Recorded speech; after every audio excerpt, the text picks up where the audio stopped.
Welcome back to the semi-final 2 of the Blaze 100 season number 1, where Elite Bulls were taking on GJCC 11.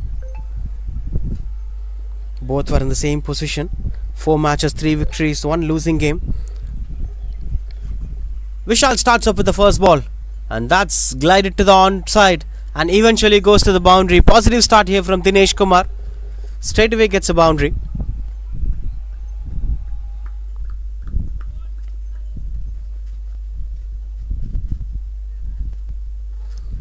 This was that full Ellen delivery. Slight bit of bottom hand domination, got some good control on the onside.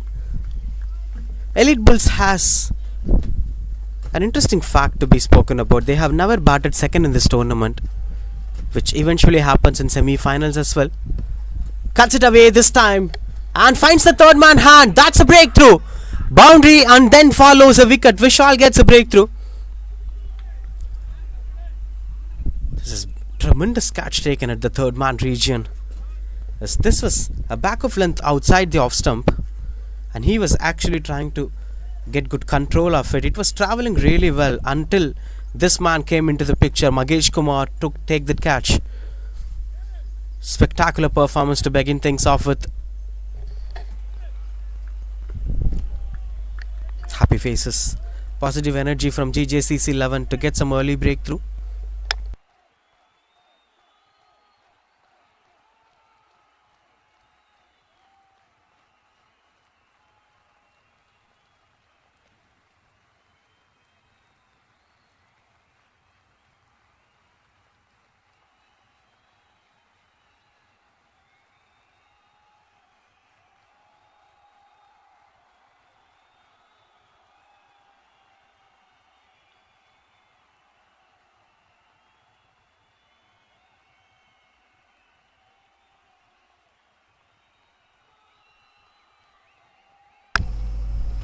New batter comes in at number 3. Well, speaking about Elite Bulls, they have a wonderful track record. They played all 4 matches while batting first. Second at the points table because of the run rate. GJCC were also 3 matches, 6 points. And Elite Bulls have also won 3 matches and having 6 points. But Elite Bulls were having better run rate. They didn't face each other in the league phases. Since it's a 8-team league phase, you get to play only 4 games. Some teams you have to skip in the league phase. That's how it used to happen. Elite Bulls fortunately have batted first. In fact, the track record of the tournament says it all. Out of the 17 matches, including the semi-final one, 12 being won by team batting first, only 5 being won by team batting second, which has a phenomenal track record for teams batting first, which also suits well for Elite Bulls as well. They won 3 out of 4 matches while batting first. Straight drive, pitches on the wicket, and good stop from the fielder. Shows his soccer skills to save the boundary. Couple of runs on the board. Sridharan comes in at number 3. He is one of the prime players of the tournament, not just with the bat, with the ball as well. 4th leading run scorer, highest run getter for Elite Bulls, with an average of 50 plus strike rate of 150, and he is the leading wicket taker of the tournament as well. A multi-dimensional cricketer doing well in both aspects of the game. So if one player that can take this team to the finals, it can be Sridharan. A lot will be expected on him. He did well so far in this tournament. That performance will also be expected today to perform well in such big stages. Has one half century, 85 not out, 10 sixers in this tournament from him. Has all the abilities to hit a century as well. Beautiful delivery. That's a tremendous first 5 balls from Vishal. Just took some good control, used the pace well with the new ball. 6 for 1.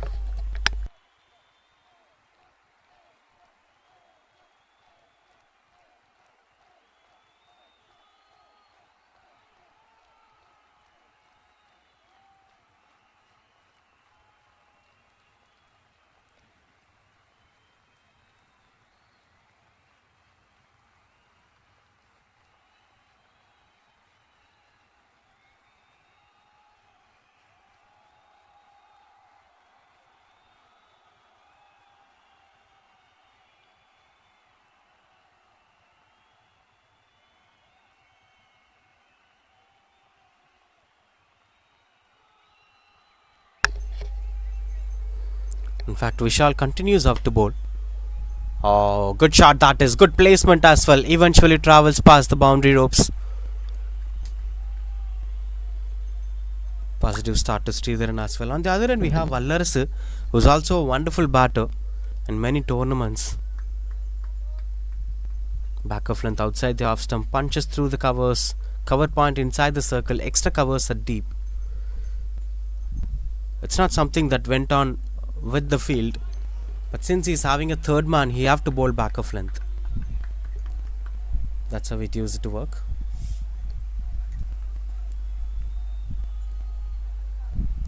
But with the way how GJCC 11 have performed in this tournament as well, they had 50-50 performances in both.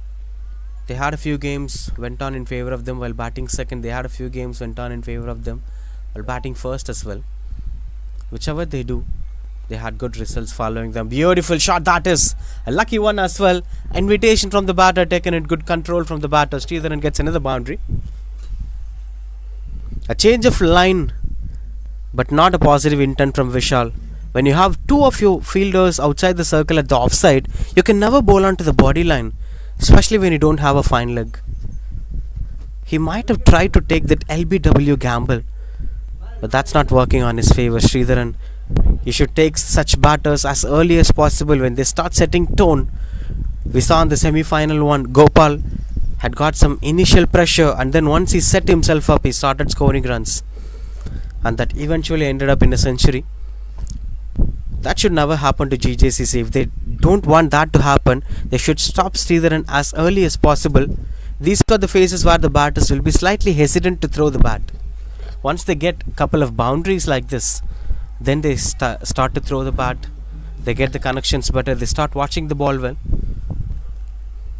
It's again not about the field positioning. It's also about the line on which Vishal bowls. They took the risk of giving him the 10 overs at a stretch, 10 balls at a stretch. Oh, cheeky attempt it is. But surprising thing is, when you have a third man, is it important? Not sure, but he had something on his mind, Sridharan, trying to go cheeky straight away in the first couple of deliveries in the power play. That brings strike to Vallarasu, who may not have much numbers in this tournament, but he eventually has a very good number in many tournaments of white jersey. We've seen him performing in good standards. Once Vallarasu gets going, the match is out of your control. But you'll always have a gamble to pick Vallarasu's wicket early in the innings.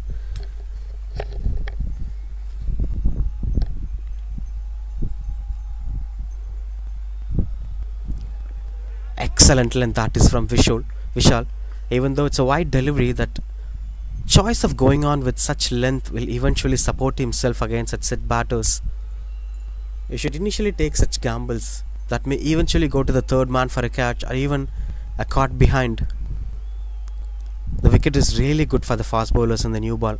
It provides that extra bounce and had some pace as well. Beautiful delivery that is turning out to be.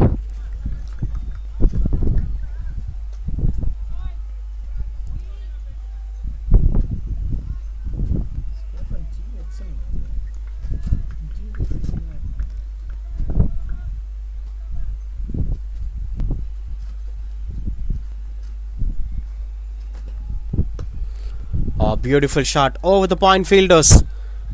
In fact, over the cover point fielders. Beautiful stroke making from Vallarasu to get up the mark. And I'll never blame the bowler for such boundaries. It's not that poor length. Look at his footwork. It's not barely moving. He's standing and delivering. That's the ability of the batter to score such boundaries. 20 for 1.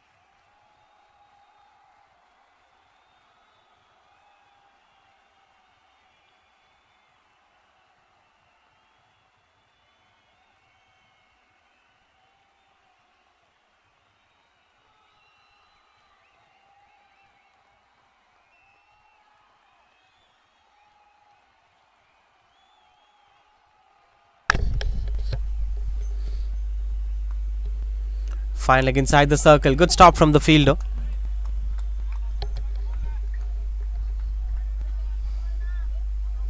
Vinod Kumar, the new bowler, into the attack. He's one of the finest bowlers of the side. Have been consistent throughout the tournament. But this is also important. What are the bowlers you've been shuffling around? Sometimes it's up to the way how the spell follows. It's not just about one bowler's confident. It's about the partner that he gets. Catches the call. Long on, chases down. And that outfield has some other answers to say that's a boundary. After pitching, it started turning down to a different direction, going away from the long on fielder. Not much better stroke making. He was not timing it well, Vallarasu.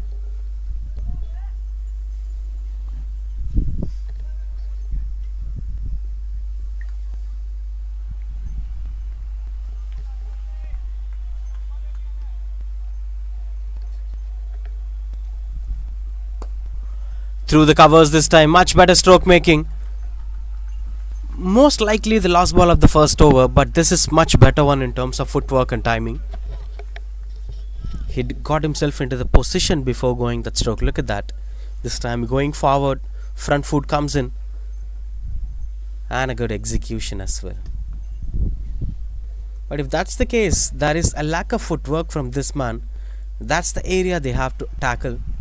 Maybe something that goes on to the batter instead of going away. Oh, beautiful one. This is a cheeky approach. Goes for boundary. Back-to-back boundaries from Vallarasu. He starts finding areas. Now it's going to be difficult. Hat-trick of boundary it is. Look at that. A risky one and a risky one as well.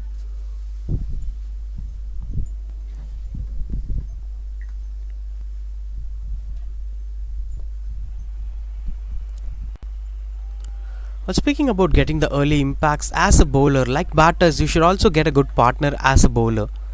Sometimes, let's say if bowler A is good with economy, bowler B can pick wickets. It's not just bowler B's wicket. Both of the bowlers together had put some pressure on that spell, especially bowler A, putting pressure on the batters, making the batters do the mistake against bowler B. So it's also important with the kind of partner you get as a bowler. These are the tactical approaches that needs to be followed, but this time it's in the aerial route, long on chasers, and that is put down. Opportunity put down, and it's a wicket of Vallarasu. Oh, that's really something to work on. You've seen Karun Nair dropping opportunities of Shreyas Iyer. The second one put down at long on the over of Kuldeep Yadav. Then the match went out of the control. These were the opportunities that needs to be kept in control. That's how they could come into the game. 15 balls, 34 for 1.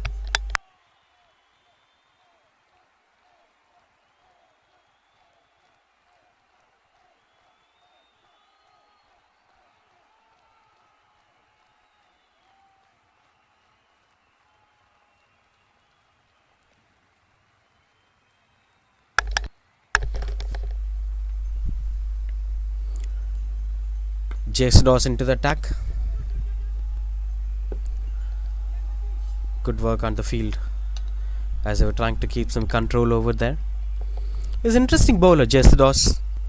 Despite of a few spinners getting punished in this tournament, Jace is a leading wicket taker, sharing the space with Sridharan,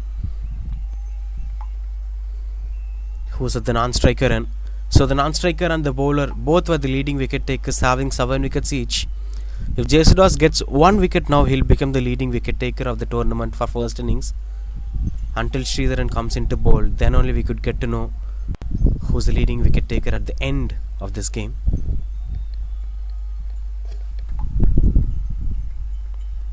Averaging 14.43.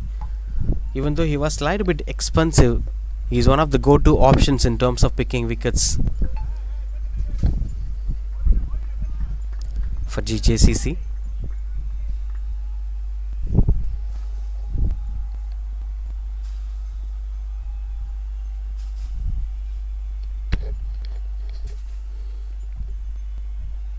Quicker one.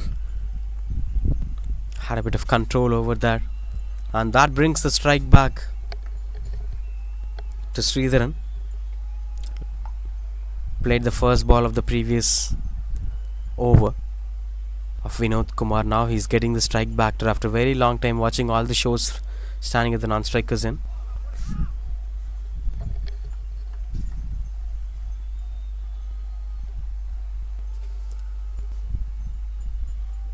Really good conditions, but in finals we may expect the spinners to do a little bit extra than the semi-finals,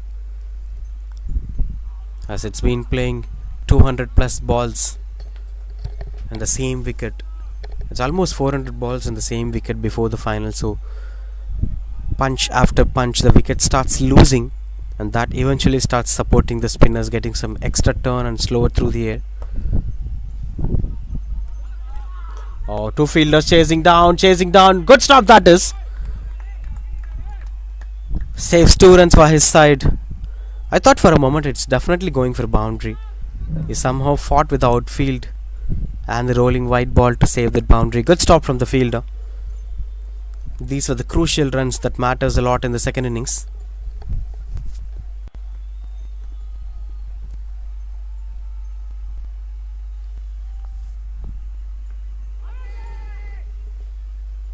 To the fine leg area, rolls down, and that goes for boundary.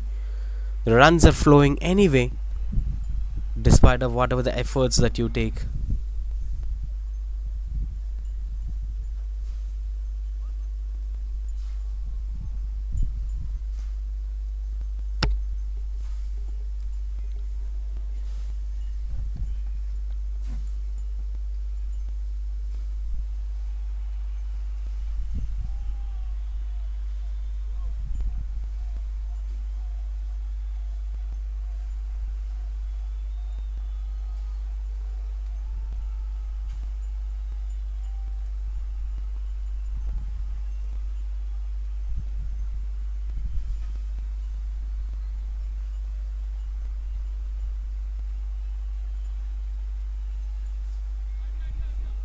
Setting up the fielders accordingly. Shots coiled like short mid wicket, long on in position.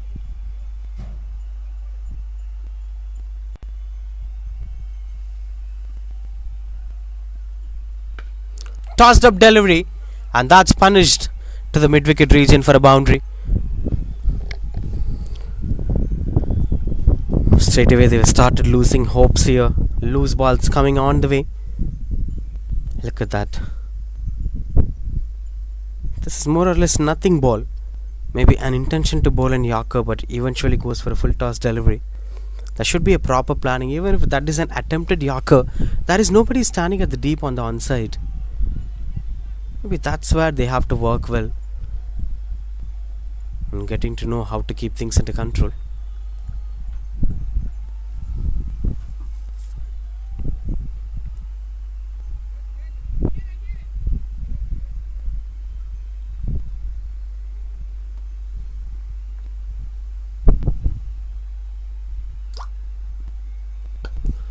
Through the covers, got the connection right, goes for a maximum. Soft pickings here for the batters. This time it's been bowled way outside the off stump. More or less a fuller length as well, with good timing. And he have hammered it through the covers with full energy. 50 up here with that sixer. 53 for 1.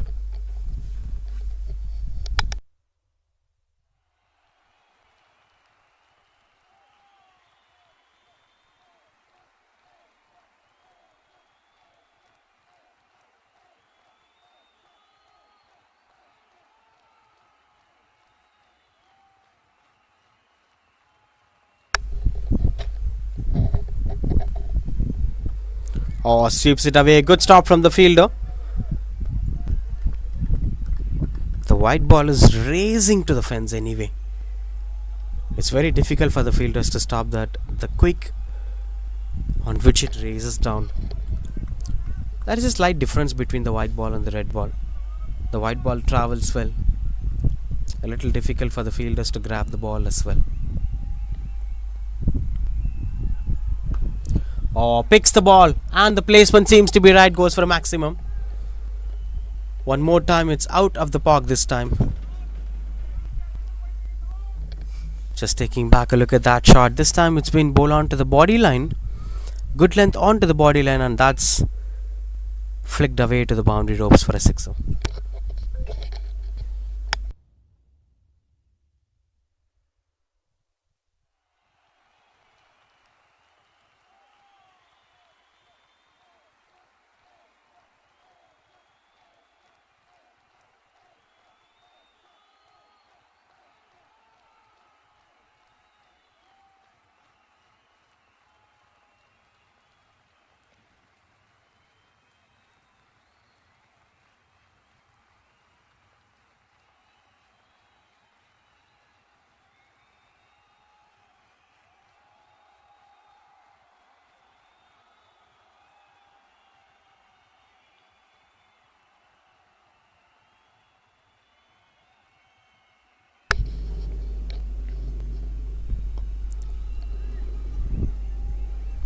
A rare of a phenomena. One or two dot balls coming on in the middle, but Vallarsu have started exploding already with Sridharan accompanying him. That brings a new bowler into the attack. Guru gets the ball. This also ends the power play with 60 for 1.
Short ball, not the right length to begin with. Poor start for Guru.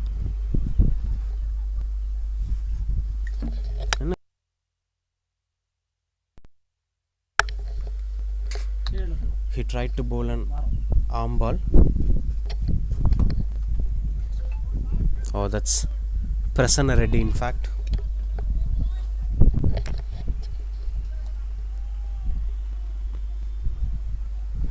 Oh, much better one, much better one. This was something he was aiming to bowl on when he began things up. A tall left arm spinner.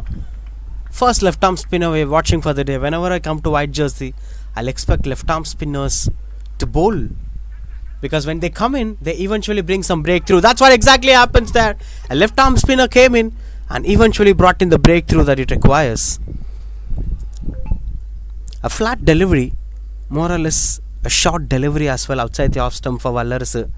And he tries to guide it to the sweeper covers region where there is a man in deep and no mistakes done by him at the deep. 64 for 2 it is. Good innings from Vallarsu coming to an end.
64 for 2 with Rajkumar, the new batter, comes in at number 4. Good start to Prasanna Reddy. Left arm spinner diagonal round the wicket. A tall left arm spinner, the release point will be way higher. So even if you bowl an arm ball, it will flight. It will genuinely flight because the releasing point is very high. Since he's a tall left arm spinner, look at that. Oh, these are poor deliveries. Poor deliveries. Goes for maximum. Hits the mango tree straight away. This is very poor delivery. He's bowling a bouncer like a medium pacer. It's not something Krunal Pandya does. It's so blunt. He's trying to bowl a flat arm ball at the back of length, but it becomes a short ball with no pace on it. He can genuinely release the ball. He can get good traction. More like Sai Kishore. A tall left arm spinner will always get something to purchase on. Oh, misfield. Poor cricket all round. Because left arm spinners have always had some impact in white ball cricket. He should come back and start doing. In fact, it seems he's continuing. The captain is preferring him to bowl next 5 balls as he picked up the wicket of Vallarse. Now the other set batter Sridharan gets the strike. He can confidently bowl a slight fuller length. I mean, maybe a little. This is better. And you cannot blame the bowler for that. Sridharan, he is tremendous. How can someone go against such a good ball for a sixer?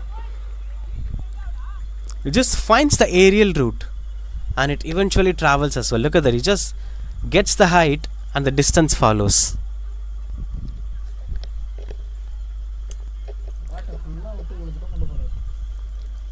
Prasanna should not worry about these results. He did really well. He should continue bowling in such fashion. Those short balls were so poor, but he should not do that.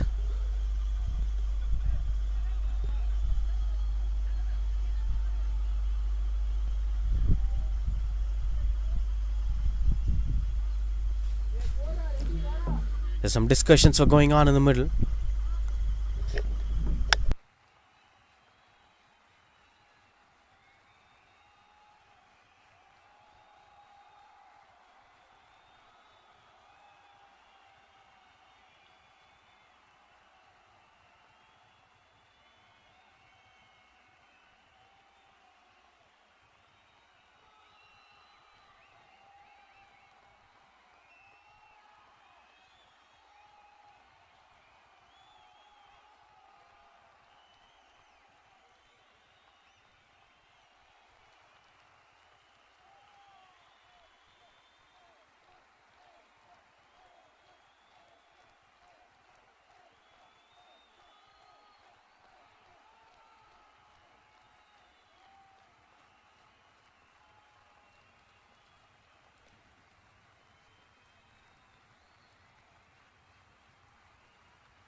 Continues up to bowl.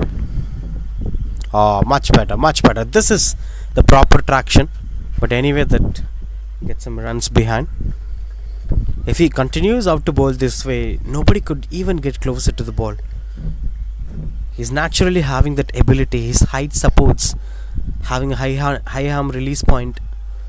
There are so many advantages for him to bowl that left arm spin.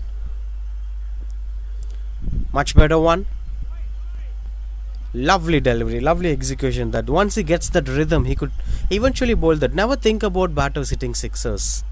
That approach will always be there in a T20 format or 100s format. Just stick on to your strengths. That matters. Look at that. Strong shouts. In fact, a slight shout. Good comeback from Prasanna Reddy. He started understanding his strengths and bowling on to his strengths now. No need of bowling those short lengths. This is really good execution, rhythmic performance from him. Oh, through the covers. Man in deep. Good stop from the fielder. Will be just a single. This is fielders favouring the bowler. Bowler has a chance. And that's good running between the wickets. Gets a couple of runs on the board. Rajkumar as well. 10 balls at a stretch for Prasanna Reddy. 80 for 2 it is.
$80 for 2.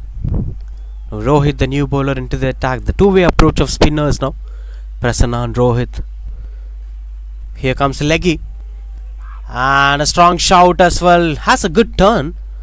But it's better not to bowl onto the body line for Rajkumar. He's very good at playing it to the fine leg regions.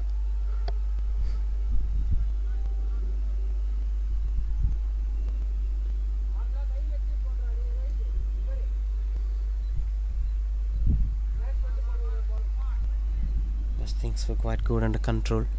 Taking his own time in the middle, Rohit. It's already 81. Not even halfway through this innings. Flighted delivery. Beautiful bowling that is. This eventually pushes the batters under pressure. Not to take much risk against the spinners. When you start flighting the ball,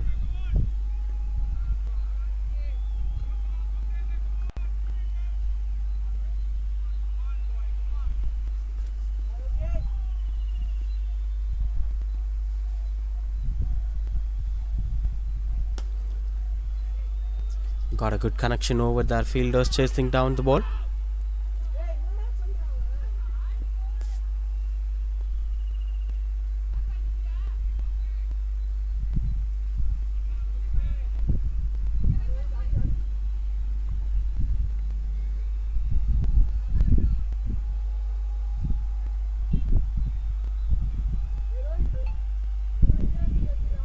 As things got good control over that to get some runs on the board. 84 runs it is. Just 3 runs of Rohit. Can also try continuing to bowl 10 balls. Whenever a spinner starts well, they can push the spinner to bowl next couple of deliveries to build that pressure and anxiety. Is this partnership between Prasanna Reddy and Rohit is actually controlling the innings. Has a good turnover there. This is a sign of frustration. Out of pressure, the batter's trying something cheeky out of his comfort zone, which is very much important at this point of time. The more he's having the desperate approach, he might do some mistakes. When you bowl at the right region, we can expect him to do that mistake. Impressive field positioning as well.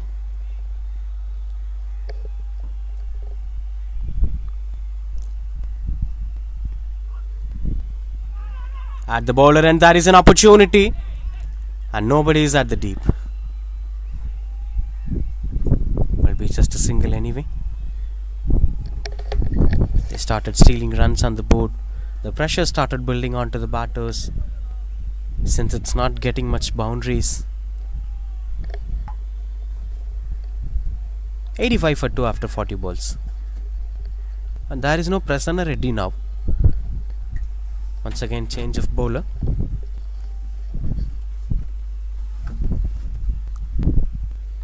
Jesudas gets the ball. the leading wicket taker, shared leading wicket taker. Now pressure have built up as Prasanna and Rohit have built the pressure. Now it's up to the way how Jesudas is going to increase that pressure and take the wicket.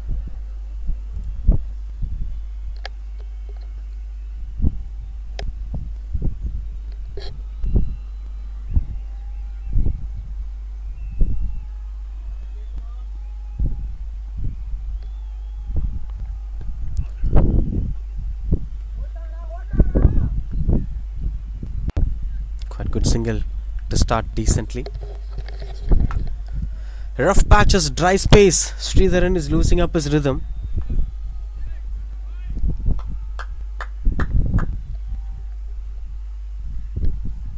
Might eventually get some impact at some point of time in the middle. Oh, quicker one left by the wicket keeper. Whenever you create an opportunity, the pressure gets eased out through misfields or something like this. This time it's a bias, goes for boundary. Quick delivery. It was way too quick. That even if beats up the wicket keeper's gloves to go for the boundary. 90 for 2 it is. This slightly relieves the pressure from Rajkumar and Sridharan as well.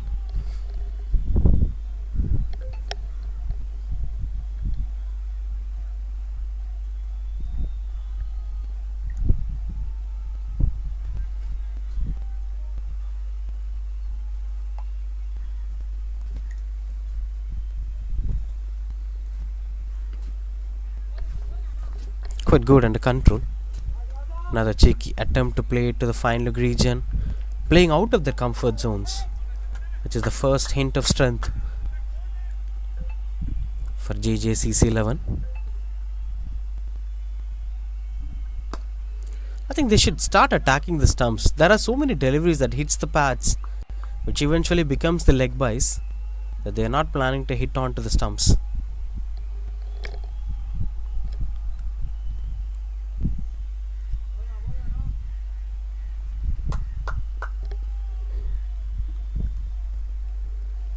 Change of pace at the wrong area. That it's not something that he was aiming to bowl, but if it had been on the right area, things would have been slightly different.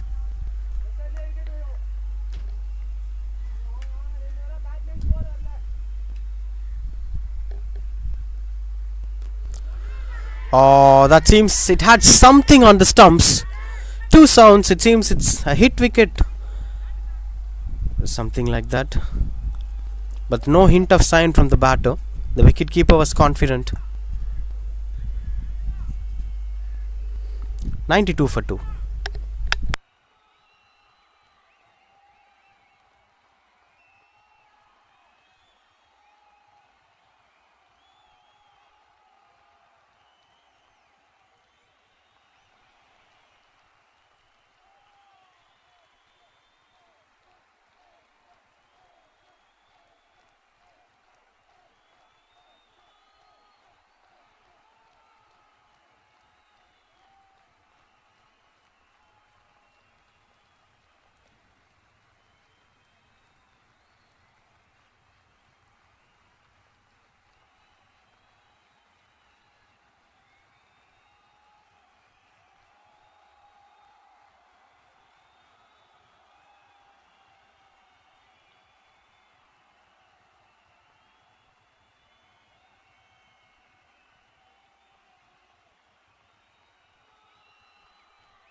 $92 for 2. On to the pads. In fact, Jesudas Isaac continues to bowl the next 5 balls. That was a discussion, and then they've decided to continue with Jesudas. That's what the problem is. It hits the pads, but it's way outside the off stump, or it's missing the line. If there is an opportunity created, it should be created 100%. Catches the call, and that's taken. Finally, the breakthrough is here. A quick delivery way outside the off stump. Rajkumar was so desperate to pick that wicket, to get the boundary, in fact. And out of that desperation, he started playing into the point direction. Look at the pace. It's quick pace outside the off stump, which is a way different line from the way Harvey used it to bowl, and that eventually got the wicket that they were looking for. 93 for 3, Rajkumar walks back to the pavilion.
.93 for 3. Gets into good control over there to start things off. Manikandan, Haragiri straight away gets off the mark with a single. But that's really a good decision to give another 5 balls to Jesudas that have eventually brought them the breakthrough. Oh, goes over the bowler's head, and that is eventually going for boundary as well. Welcome boundary again for Sridharan. After a very long time, he gets something onto his blade. This was that ball. He hit it so close that Sridharan comfortably goes over the bowler's head.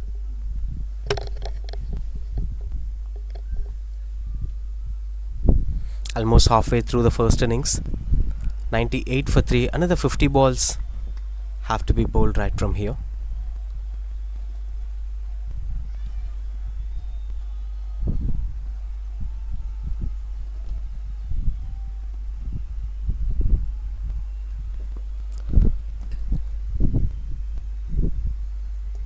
That's good control from Jesudas anyway. 98 for 3 after 50 balls.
Oh, outside edge as it goes behind and eventually races past the boundary ropes. Gets onto the boundary. It's anyway a good ball to begin things off with. Rohit continues to bowl in a different end. Even though it goes for boundary, it's still a good ball. He's still having the rhythm to stop the batters from scoring runs on the board. 100 up here for that, from that boundary to Elite Bulls. 1 not 2 for 3 as of now.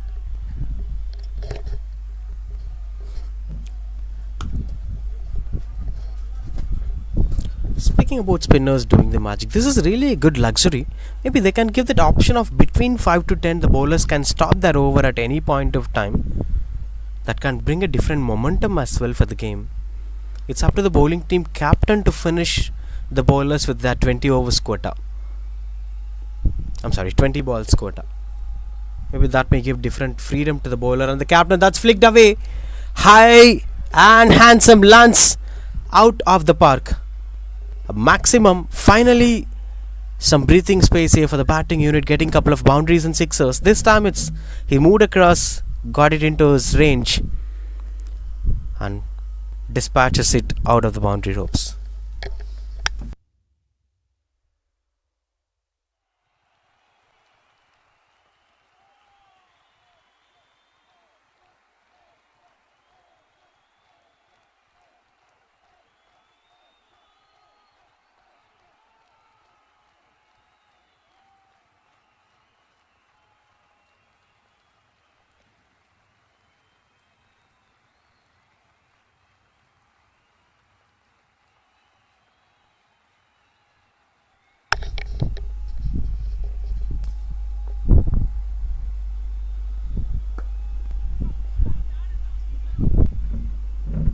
Puts it to get things under control.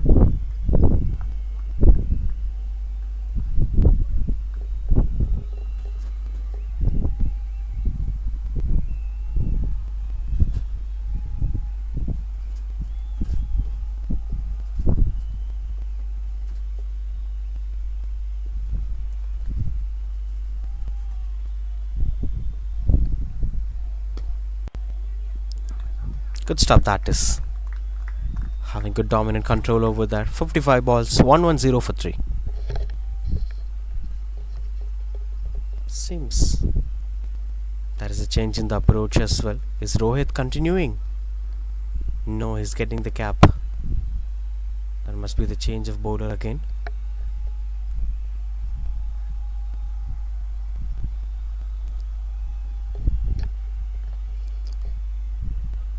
Prithvi Krishna, the new bowler, being introduced for the first time in today's game.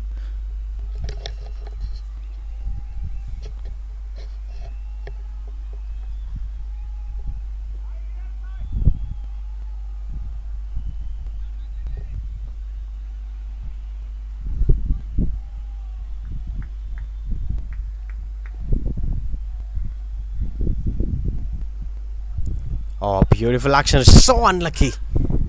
Gets the edge but goes past the wicket keeper. Somehow manages to reach the boundary ropes. Really good release point here from Prithvi Krishna. Had a slight different run up, but look at the release point. Beautiful release.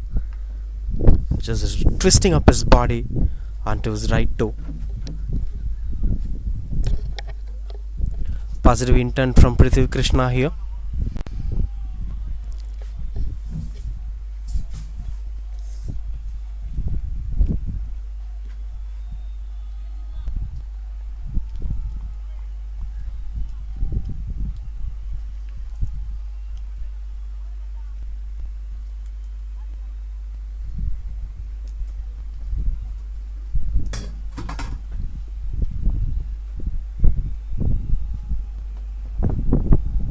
Swing and a miss. Couldn't get the connection that he is looking for.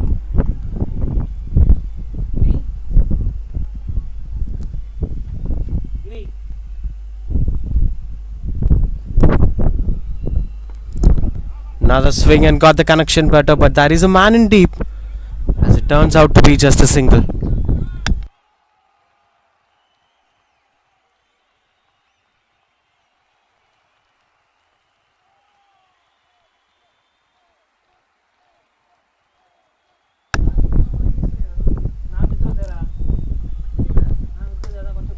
Oh, catch was the call. As it got some good control. Almost had an opportunity. But this is pretty good from Prithvi Krishna. The left arm spinners are doing well. Rohit is also doing well.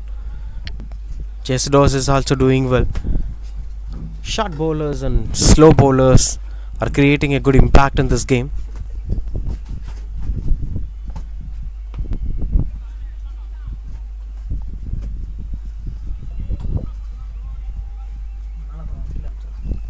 That goes for single. 117 for 3. Seems he's going to continue with another 5 balls as the captain got inspired and happy with the performance.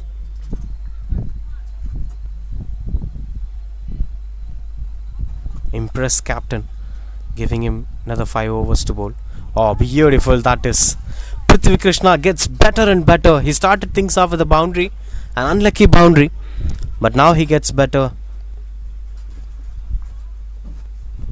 And the other thing is that Manikandan is still struggling hard to find his rapport. He's a new batter. Might take some time.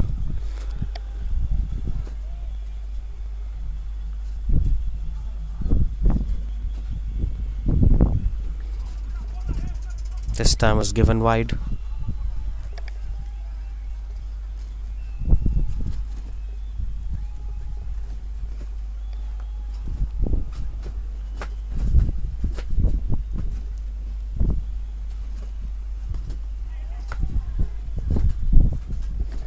No chance of going for singles.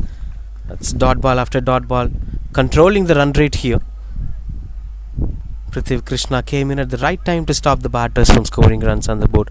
I think Manikandan can also rotate the strike and give it back to Sridharan, who's looking out to be in good form. Swings and gets the connection better to go for that single. Nothing comes out of their way other than these singles.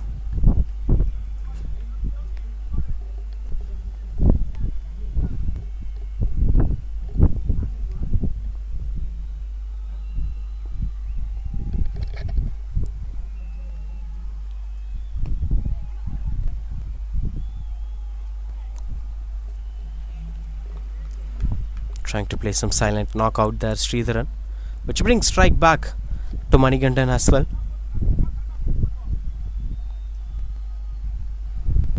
Nine balls, 10 runs for Prithvi Krishna. Swing and a miss. 10 balls, just 10 runs. What a wonderful spell it is. 65 balls completed, 120 for 3.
Comes into the attack, Prasanna Reddy.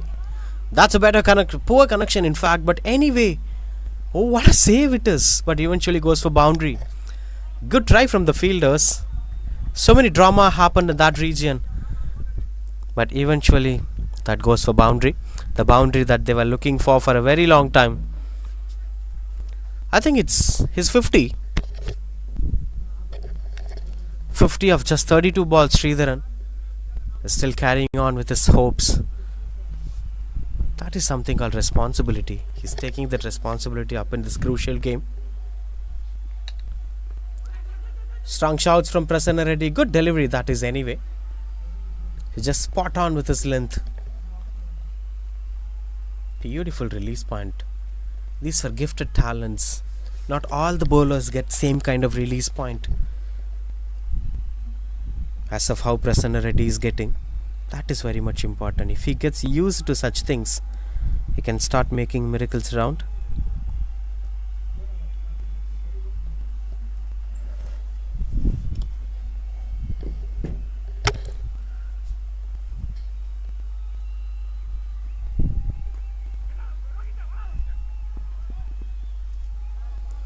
Just a single. There have been few boundaries coming here and there, but the connections were not good. These are not commanding position. Even though he's getting runs, Sridharan, even though Manikandan is getting some singles.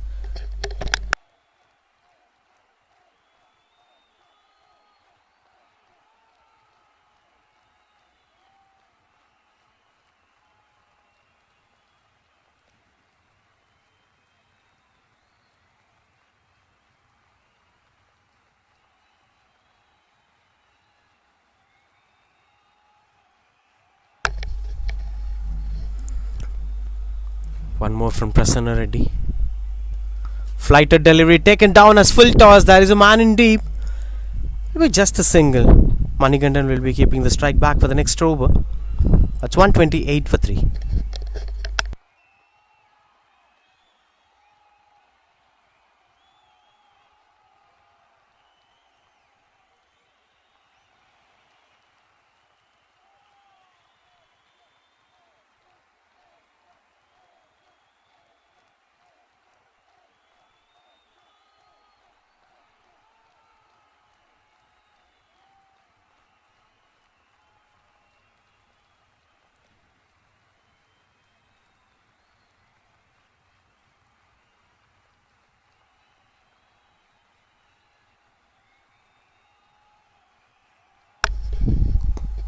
Oh, beautiful shot. Much better connection this time.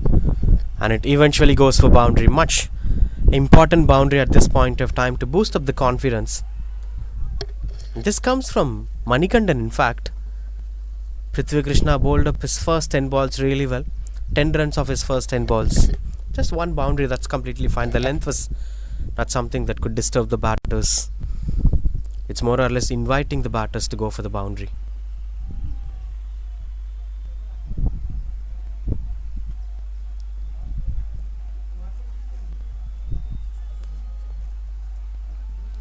Discussions out there on what needs to be done. A quick shot from the covers fielder.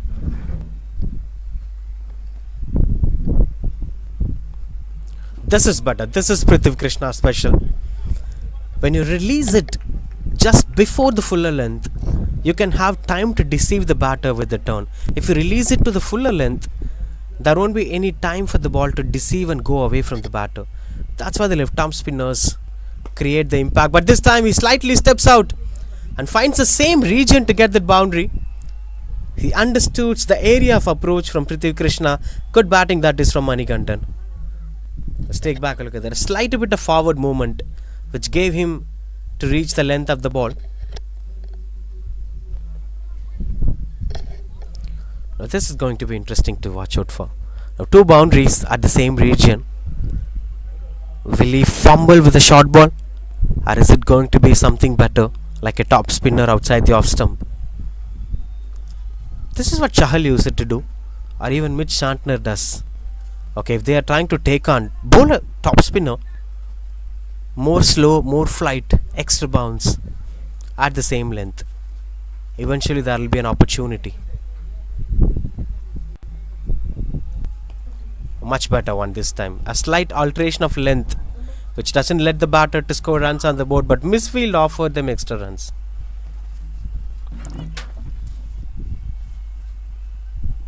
Quite good under control with the way how it's going.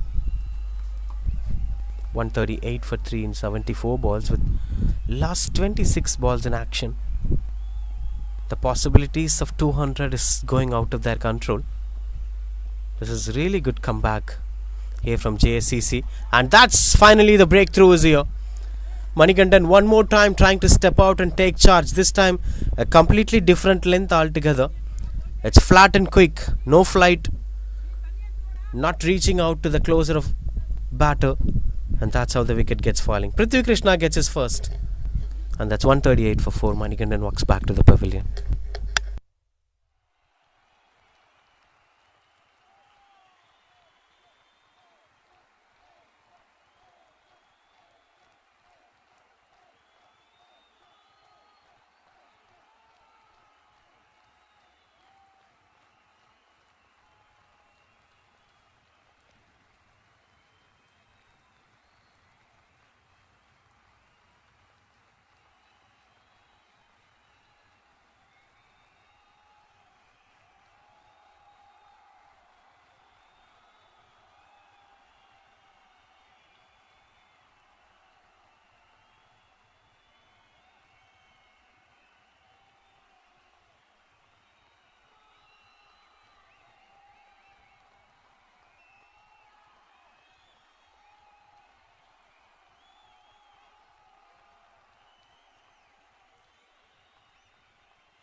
Back into the attack, Vishal.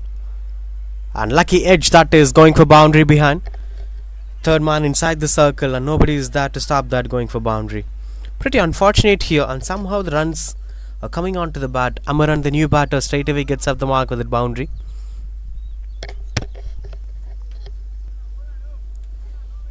In fact, that is to Sridharan. Amaran is at the non-striker's end.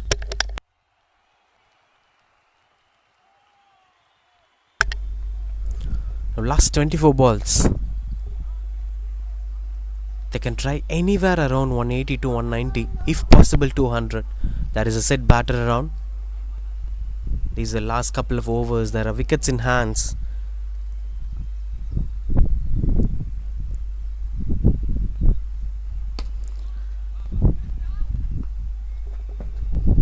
As it fell short of the fielder. Good stop from the fielder. Will be just a single, keeping things under control. The bowlers have did really good job, to be very honest. It may be Prashant, or it may be Vishal, it may be Rohit, it may be Prithvi Krishna. All of them have did that job really well.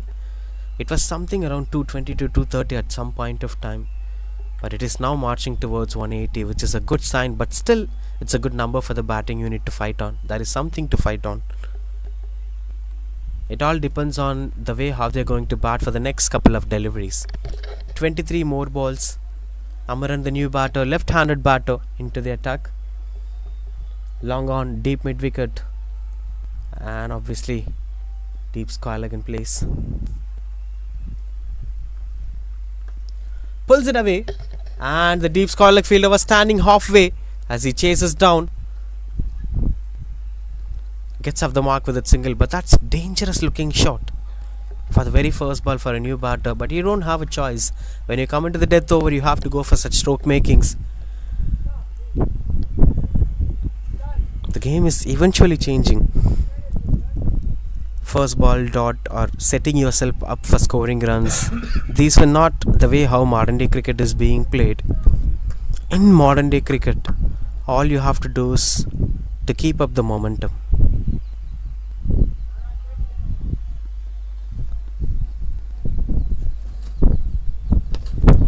Attempted Yorker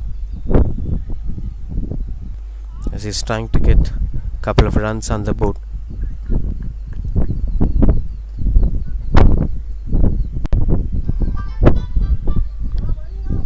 Good comeback from Vishal after that first ball boundary.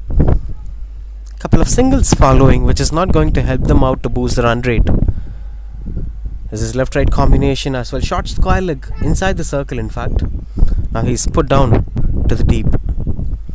Deep square leg, deep mid-wicket and long on in position. Sweeper cover and long off in position. Short third man. That's high up in the air. Two fielders converging together and it rolls. No boundary. Another good stop from the fielder. 2 boundaries saved so far in this over. Overall 4 runs saved. In fact 5 runs saved. That's good comeback. Good work from Vishal. 147 for 4 after 80 balls. Last 20 balls in action.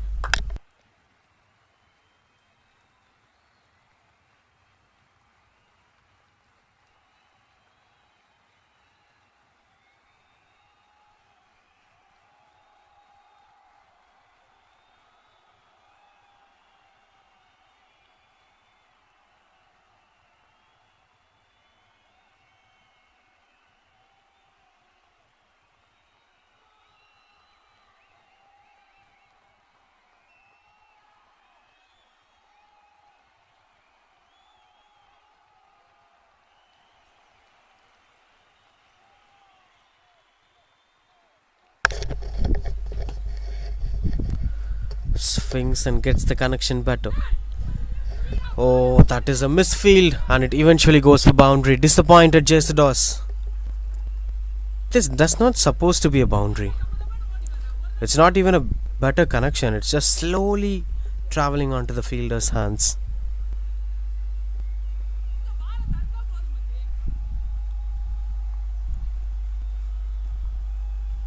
Disappointed JCC. Because momentum changes with these boundaries. 150 up here for Elite Bulls. This usually happens. Someone should step up and cheer up to change the vibe.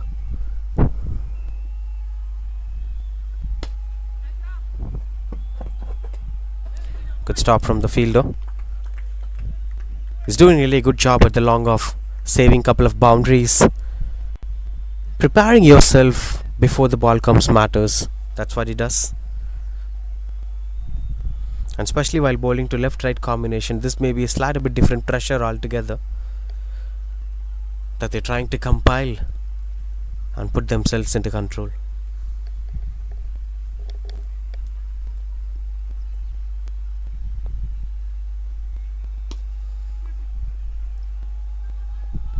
Two is the call, and that's a soft single out there.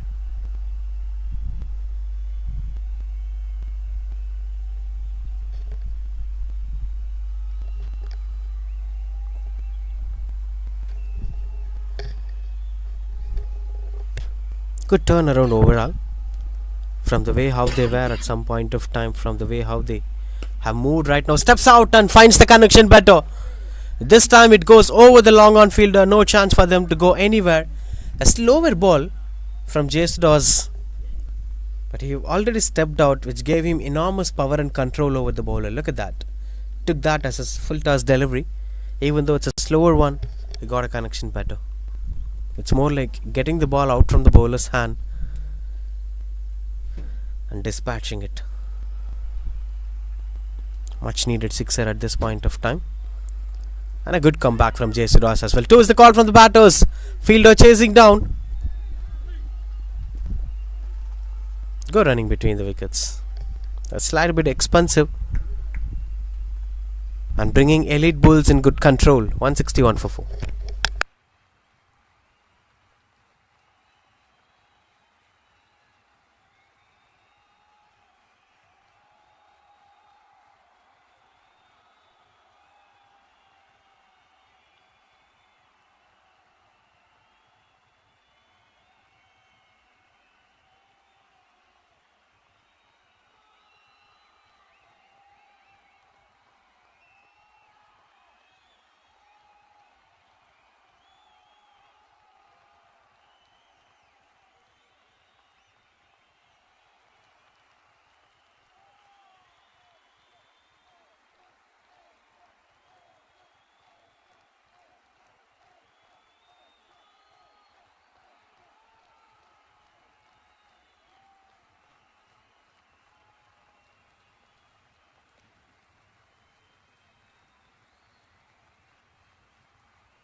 (161 for 4).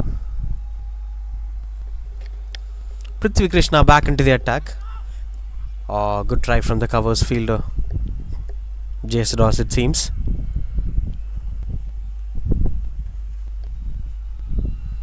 He's doing really well today, Prithvi Krishna. Have deceived the batters so many times. Now it's up to the way how Sridharan is going to move this game up. Might try to step out. Yes, that's what he was doing even in the previous over. Slide a bit of movement here and there so that you could deceive the angle or line or even length of the bowler. Oh, he's trying to stand and deliver. Attempted Yorker, almost an Yorker from Prithvi Krishna.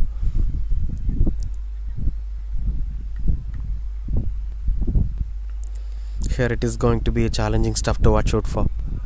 How Sridharan is going to approach the next ball.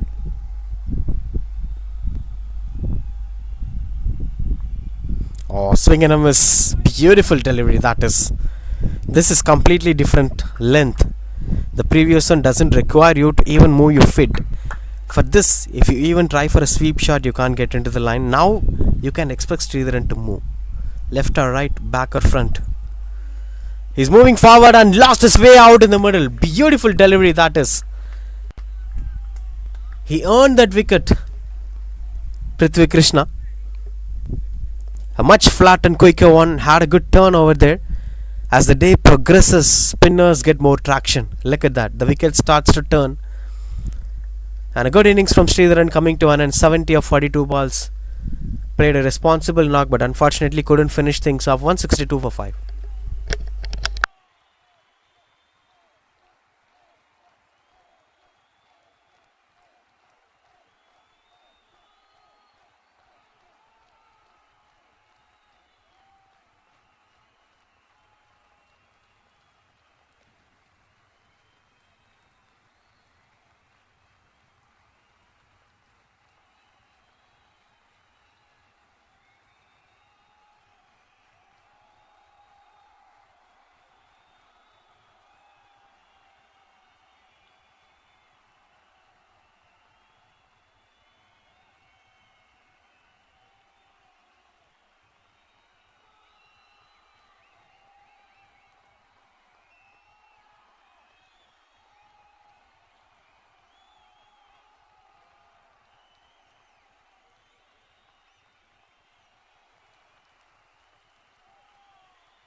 Prem Kumar, the new batter.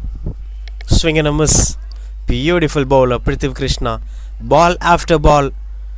He challenged the batters who were trying to go for big shots. 162 for 5, 90 balls. The last 20 balls in action. In fact, last 10 balls in action.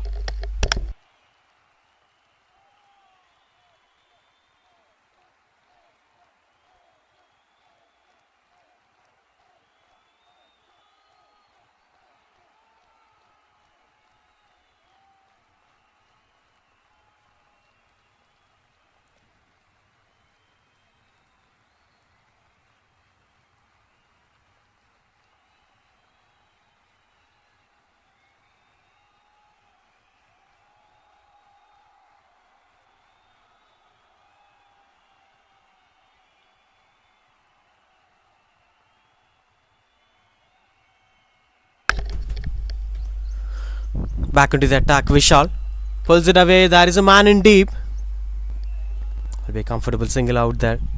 It's pretty much important to convert it into a dot ball than to take a risk of wicket. If it misses out, it'll be going for boundary.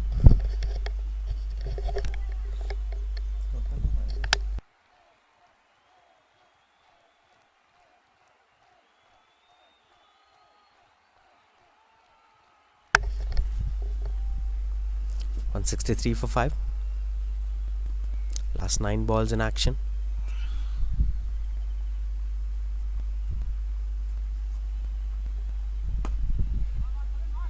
Through the covers, pierces between the fielders for boundary. Much needed boundary at this point of time as two new batters somehow taking up the responsibility. Prem gets his first runs on the board without boundary. This was needed for a very long time from them.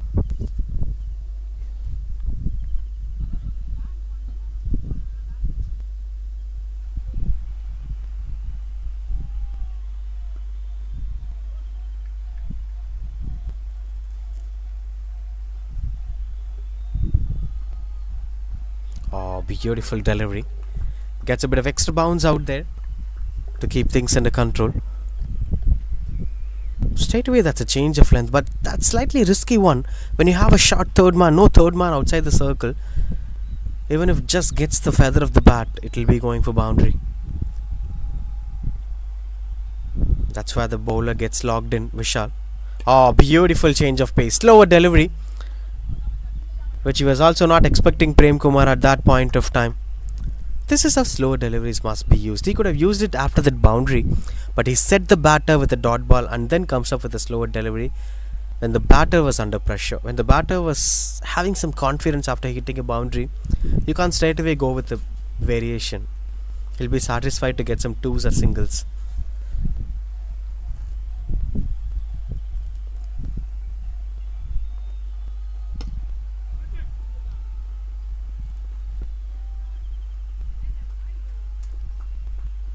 Yes, that's quite good, under control. 169 for 5. Lost 5 balls to be bowled in this innings. So far it's been quite good. There are few bowlers out there with options. 5 left for Prasanna Reddy, 5 left, 10 left for Rohit, 15 left for Guru. And there is Vinod Kumar as well. A heated discussion going out to whom should bowl the last 5. You cannot use Jesudas, you cannot use Vishal, you cannot use Prithvi Krishna. These bowlers have lost their spells. They completed it. It's already 169. The track record says the highest chased target is 167. The current score is way ahead of it, which already sets a good tone for Elite Bulls for the second innings. But anyway, let's wait and watch what's going to happen.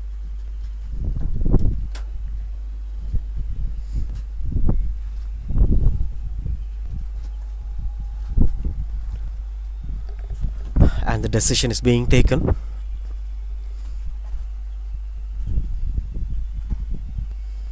.169 for 5. There is still a possibility of 200. And still a possibility of 175 as well. Rohit gets the ball. He's having 10 more balls left. Rohit will be bowling the last 5 balls of this innings.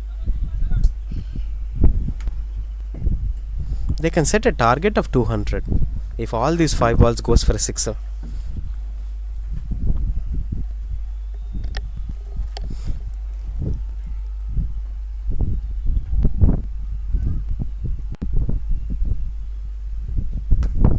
Catches the call and that is put down. Oh, this is not right. This is not right. These kind of mistakes should be avoided at this level of cricket. In fact, it's almost a sitter. It's not something that needs your risk or something like that.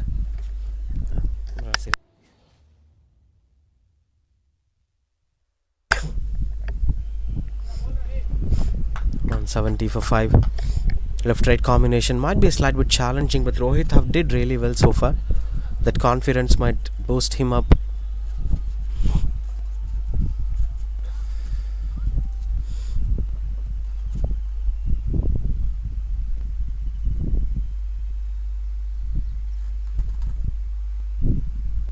Oh, strong appeal.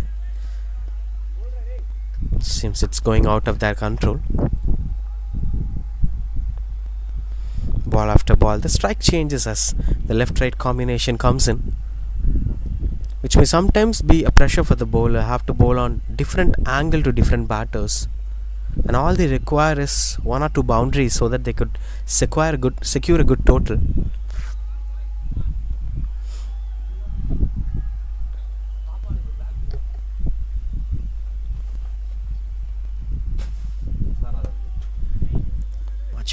Much better one from Rohit, not letting the batters to cross the boundaries.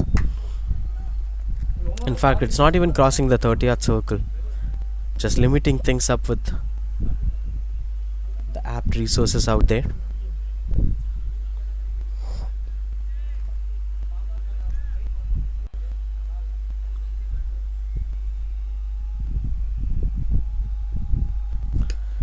Steps out, got some connection, better fielder marches in.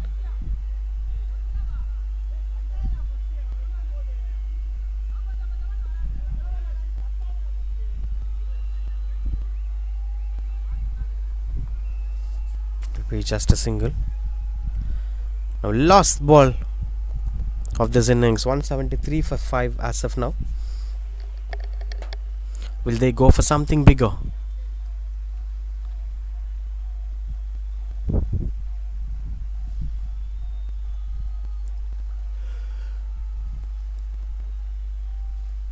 Oh, finds the aerial route and goes for distance as well. Good try from the fielder, but eventually goes for a maximum. That's 179 for 5. End of 100 balls.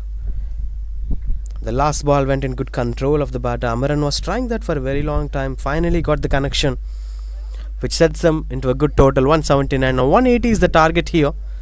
But looking at the way how the batters did today, Dinesh Kumar came in as an opener, lost his way in the middle, and Vallarisu and Sridharan set up a good tone with a partnership of 60 runs together, and Vallarisu lost his wicket to 33 runs of 15 balls, but Sridharan was a standout performer, 44 balls, 70 runs with 7 boundaries and 4 sixes, and Rajkumar, Manikandan and Amaran have all contributed up together. They set up a total of 179 runs. It seems like 15-20 runs short, but still it's a par score. Much better score to fight on in a semi-final. And with the ball we've seen some pretty much good performer. The standout performer being Prithvi Krishna, 21 for 2, Jayasudas 26 for 1, Vishal 36 for 1, Vinod Kumar 5 balls 14 runs extra conceded, and 26 for 1 from Prasanna Reddy. This is how it went out from their side. Slightly challenging total here for JSCC, but chaseable. Let's wait and watch what's going to happen in the second innings as well.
Right into the second innings. 180 required to win the game in 100 balls.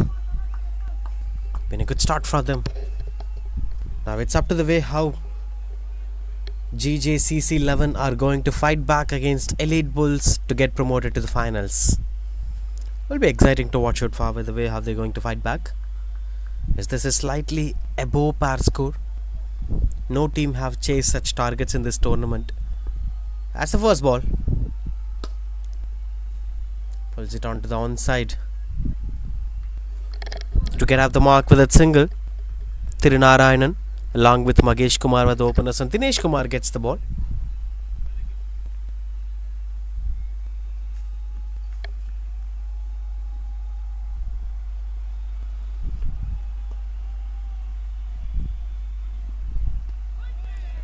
Strong shouts. Couldn't get the connection that he's looking for. Dinesh Kumar, an interesting prospect to watch out for. These were a couple of good bowlers for the side, along with Barakat, Mayuragan, Babu. But the most important would be Sridharan to watch out for on how he's going to fight back.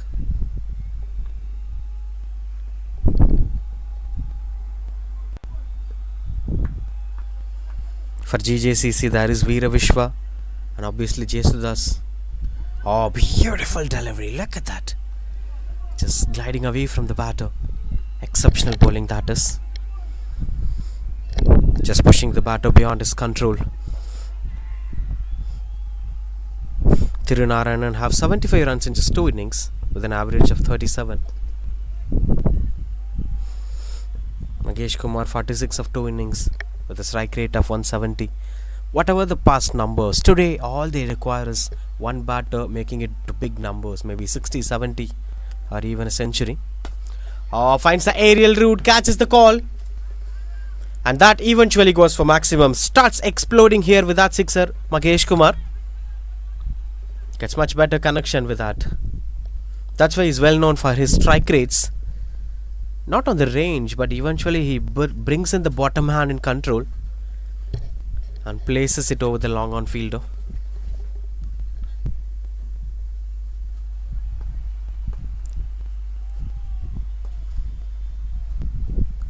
Swing and a miss. Couldn't get the connection that he's looking for. That's first 5 balls. Just 8 runs. Still it conceded a sixer. That's a good one from Magesh Kumar. I'm sorry, Dinesh Kumar.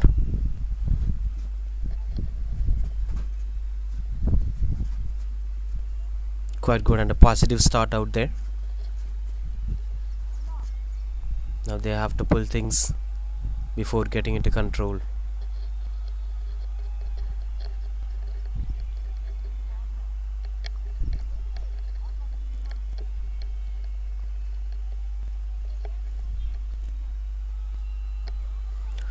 A new bowler into the attack. Sridharan straight away gets the ball. Second leading wicket taker, 7 wickets in this tournament. Sharing the spot along with Jesudas, but Jesudas got a wicket today. So Jesudas is leading the table now with 8 wickets. If Sridharan gets 1, he'll share that spot. Gets 2, he'll be the lone leading wicket taker. But apart from all of these, what's most important is to fight against this target.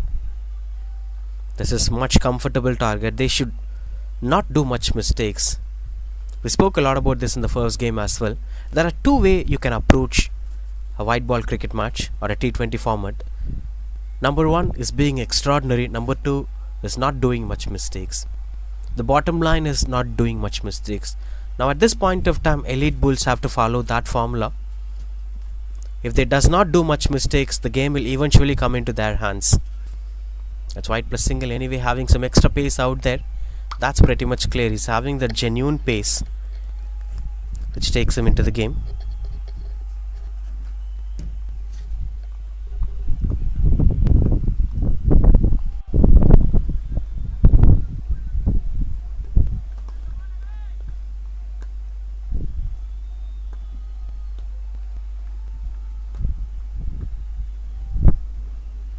Oh, swing and a miss. This is his regular bowling. There have been a jerk while running up. The run-up has some alignment problem. He's not running straight. He's going left and right before delivering the ball, but still manages to get things done. He's having that extra pace Whoever the fast bowler had that extra pace in the new ball had some purchase today. We saw that in the first semi-final. We have seen that in the first innings as well in this game. So there have been a possibility that this could happen. Look at the run up.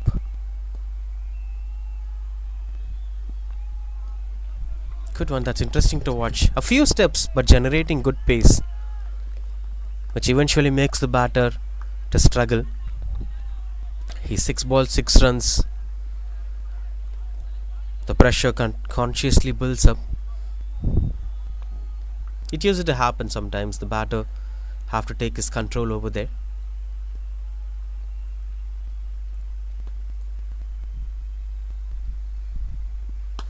Oh, that's high in the air, catches the call.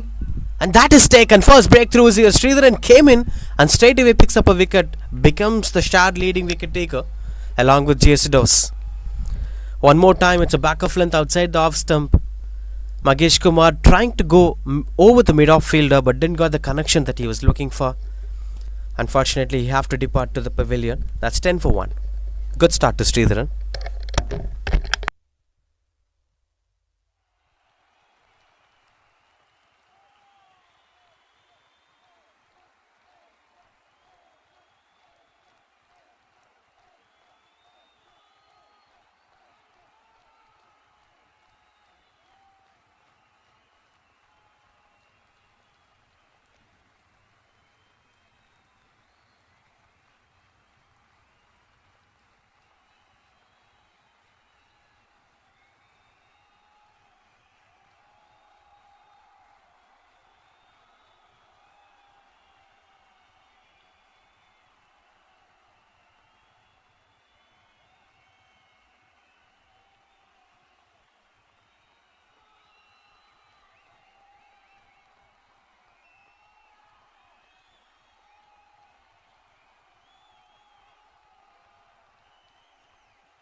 We need the new batter comes in at number 3.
Oh, gets the connection, and that eventually goes for boundary. Positive start to Vineet here. Not a poor delivery, but he was bowling to right-handed batters previously. It's almost the same line that he bowled on to the right-handed batters. Sometimes when the batter changes, especially if right to left, it might be slightly bit challenging.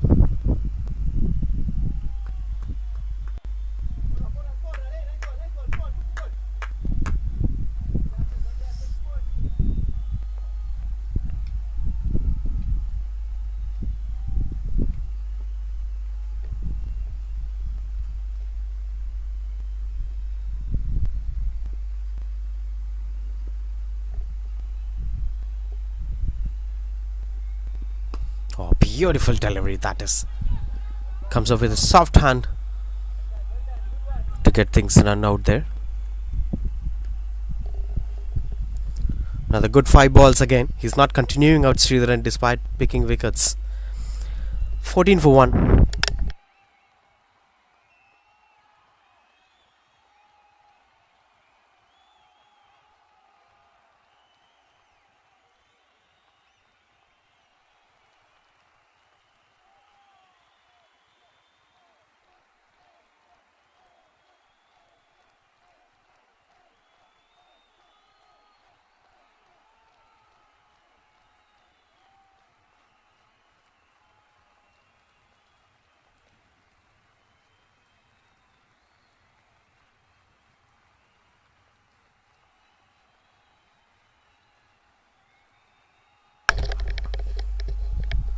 14 for 1. Continues to bowl Dinesh Kumar. Going against the bowler. That's a gap between two fielders that eventually goes for one bounce boundary. Good control over there from Tirunarayanan. That's his first boundary of this innings. Look at that. Got himself into position. And the placement was perfect. Just pierces between two fielders. 18 for 1.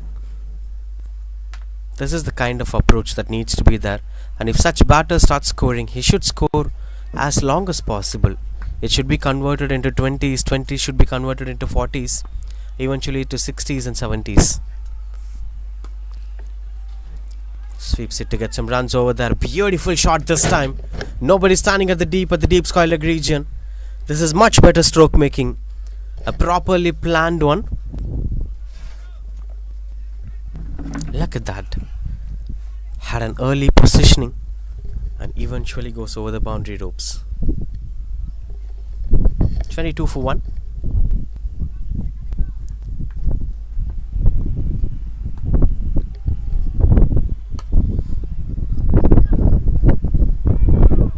Good stop from the fielder. This is much better. Change of length from Dinesh Kumar straight away. The more you give on to the front foot, the more the batters have started doing well.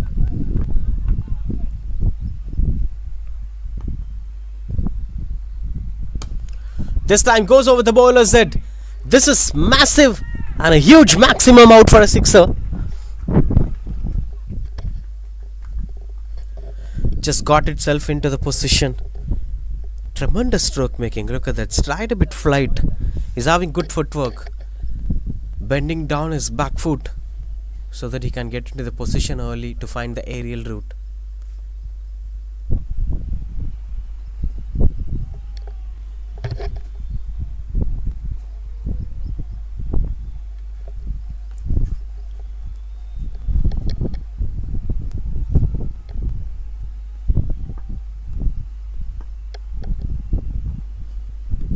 Quicker one. That goes for wide anyway.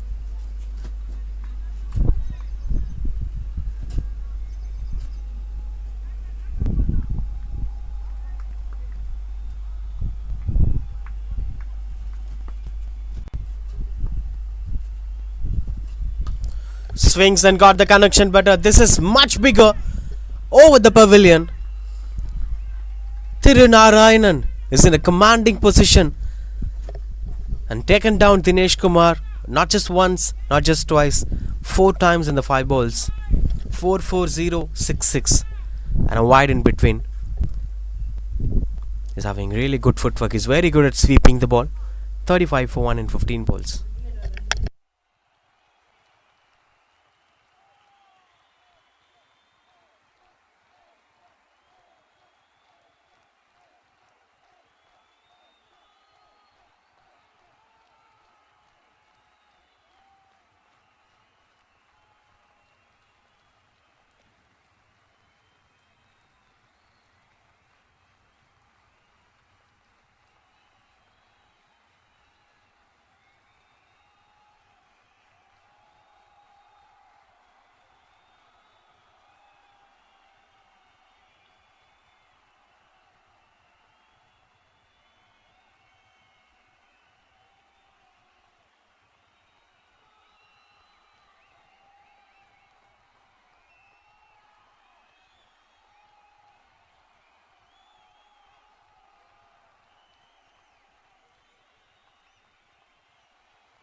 .35 for 1.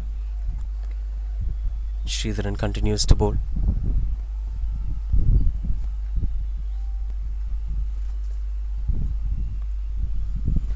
They were desperately in need of a wicket, especially the wicket of Tirunarayanan. He's bringing out the challenge and pressure out there in the game.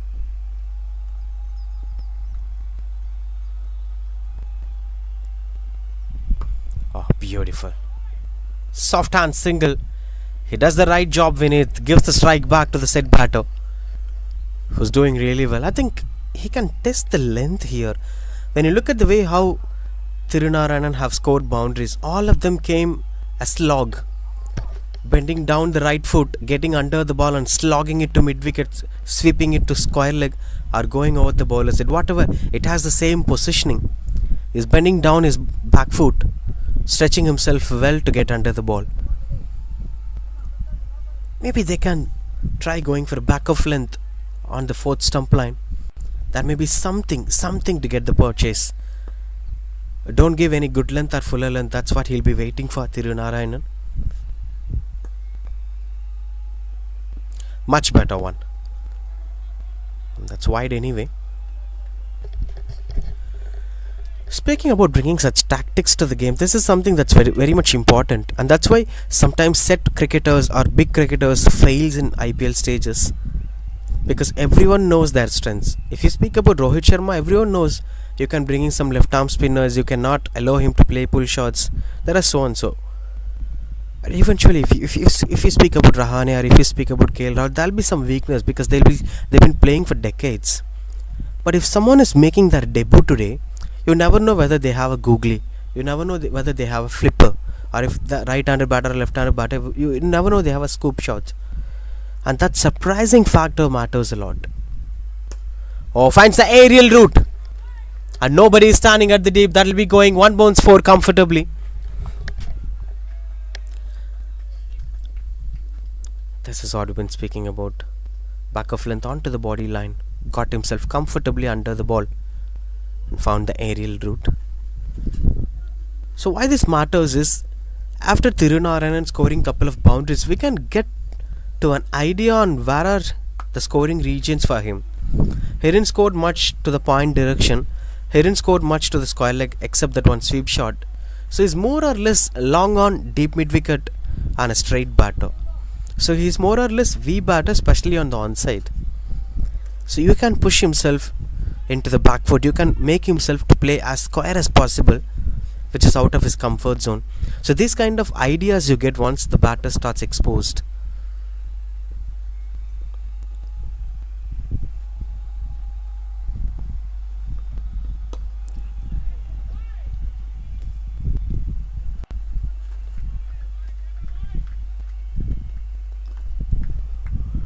Quite good under control.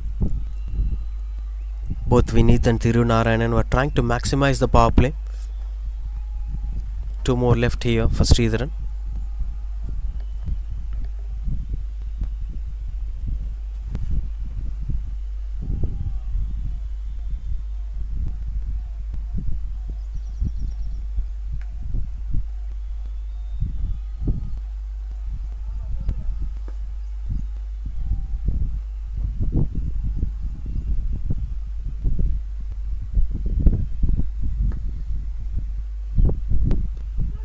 Strong shouts from Sridharan, and that's not given out. 43 for 1, and 1 more to go here. This will be interesting to watch out for a batter who's doing really good job than a bowler who's a leading wicket taker of the tournament, facing off each other. Whether Tirunarayanan be going defensive or thinking this is power play, will he try to be attacking? Third man into the boundary ropes, and there is a deep point as well.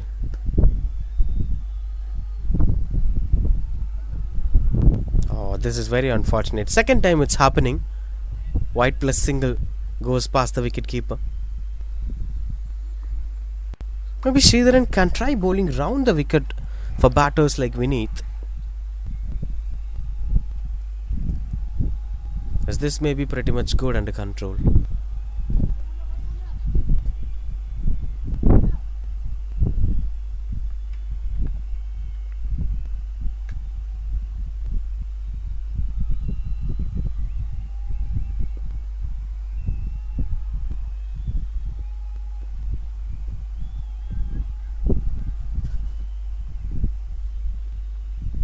Oh, swings and misses out. Couldn't get the control that he is looking for. Single to end the over. That's 46 for 1.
46 for 1. Good start. Prem Kumar, the new bowler, into the attack.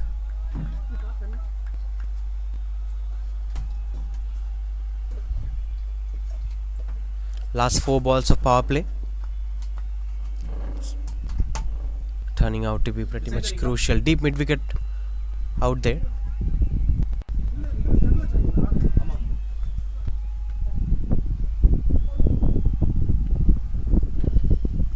Starting pretty decent. Couple of dot balls for Prem Kumar. They're having a deep mid wicket, expecting that Vineet might be trying to find the aerial route. And that's what he's doing.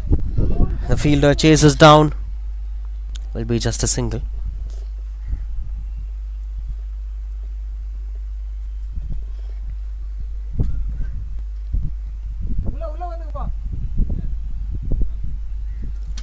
As it is turning out to be quite good under control.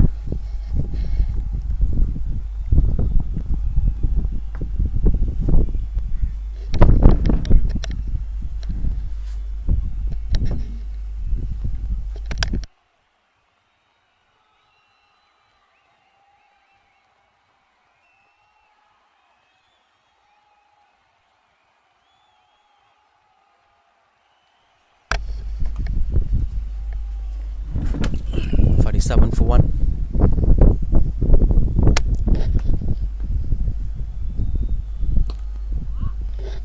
Getting some good control over there. Will be just a single. This is turning out to be a good one from Prem Kumar. If he wants, they can extend this for another 5 balls. The power play will also be ending up with this ball. It's 24 balls already. Last ball of power play.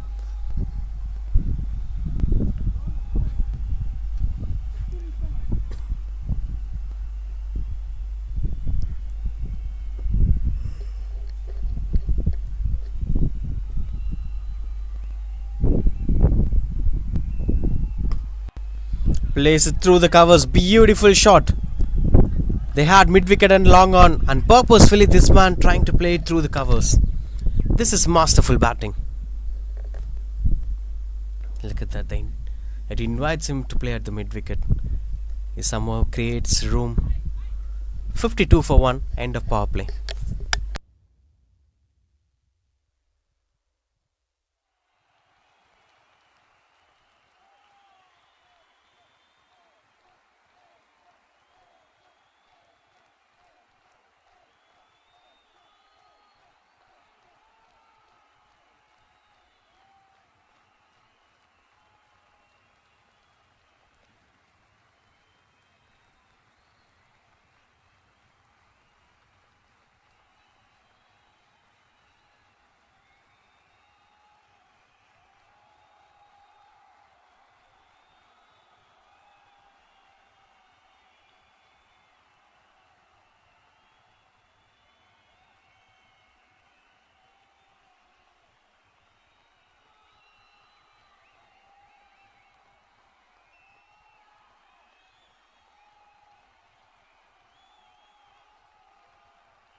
52 for 1. Right after the hydration break, the game plans will also be reconstructed depending on the situation. It's been positive start here for GJCC 11. They use the power play really well. Now Barkat, the new bowler, exciting talent. I've seen him in a couple of tournaments. He's a very good left-handed batter.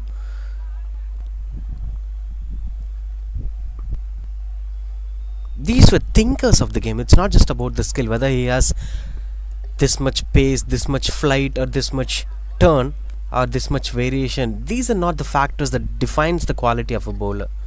How you're going to use on the situation. What situation depends what kind of pressure, and how you understand the pressure and process the game. These were something that defines the quality of a cricketer. And there are very few cricketers who continuously do that. We've seen him, some bowlers like him, like Barkat, have did that plenty of times. Now it's 27th ball. We're almost into the first 50% of the second inning. So now at this point of time, what they require is wicket column. It's not just about the dot ball. When you start taking wickets, the pressure will build on, and the dot balls eventually starts happen. If it's the last couple of, let's say if it's after the 76th ball, they'll try to go for the dot balls. So depending on the situation, they have to attack. Oh, beautiful one from Barkat. Had set himself well before delivering that.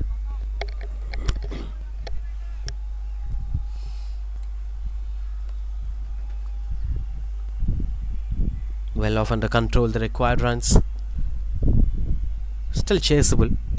Oh, beautiful shot through the covers. He's very good at playing in that region. But this time it's a massive maximum. Oh, gifted talents these were. But that comes out of hard work and compassion. The perseverance must be there to place at shots. Look at that. Look at that. After watching the ball, he got into the position. It's not pre-planned. It's not premeditation. Now there is deep mid-wicket, there is long on, and there is deep square leg. He's choosing the areas where he can score comfortable boundaries. Quick single straight away. Not getting carried away with that boundary. Straight away goes to the second gear and rotates the strike. Oh, this is really good brand of cricket from Vineeth. This is also easing the pressure out from Thiru Narayanan. These 5 balls have got what it requires. Wide single 6-1. That's 9 runs already. And this turns out to be 10 runs of Barkat's 5 balls. Now the question is, will he continue? No, he's not continuing. They're changing the bowler. Prem is walking onto the field to get the ball. He did really well in the previous over. But I'll still say the chase is still on. There have been positive start from GJCC 11. I spoke about that in the first semi-final as well. The reason behind Punjab's victory is the top 3 batters. The top 3 batters have started showing intent and producing result. 1-1-2 in the power play, and both the openers scored well. Number 3 batter contributed something, and then eventually that transformed to Nehal Vadera and Shreyas Iyer. It's not one man's approach. When it comes to Mumbai Indians chasing 2-0 something, they didn't have that top 3 shining, and eventually they failed chasing the target. It's all about the way how you approach the game and the top 3 contribution. Now the top 3 is doing well. It's 62 for 1. The platform is set. Now the middle order batters can play. It's more like a relay race. Even if the top order left the game in a heat, that heat will be transferred to the rest of the batters. They'll start chasing the target. It's really a good sign. And Thiru Narayanan have made a proper plan. Vineeth started scoring, and he is playing second fiddle now.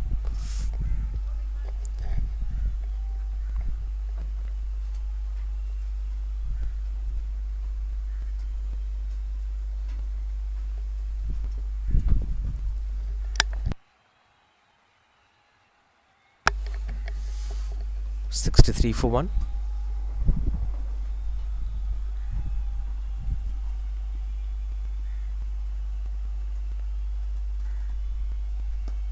Beautiful one. Positive cricket all round. This partnership is going to be challenging here for Elite Bulls to come back into the game. As these batters were so sensible, they're not just hitting boundaries, they're not just trying to chase the target, they're planning this target. They know when to rotate the strike, they know when to attack. If that planning is there, two good thinkers of the game joining hands together, that's going to be a threat signal. Elite Bulls have to dismiss these batters as early as possible before things go out of their control. If someone starts thinking they are dangerous as your opposition, now here both of them were thinking and contributing each other, supporting each other. If one gets struggled, the other scores a boundary and relieves the pressure. Cricket has a lot of mind game. It's more or less mind game.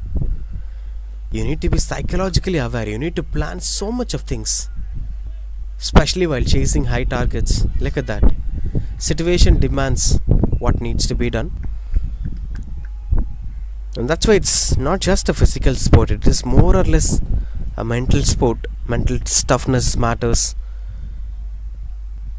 Your psychological approach towards the game matter. Look at this. Now the fielder's changing ball after ball for strike rotation. This is also important for a left-right combination. These aspects will also psychologically put them under pressure. Putting all together, this lets the bowlers to not to deliver their best.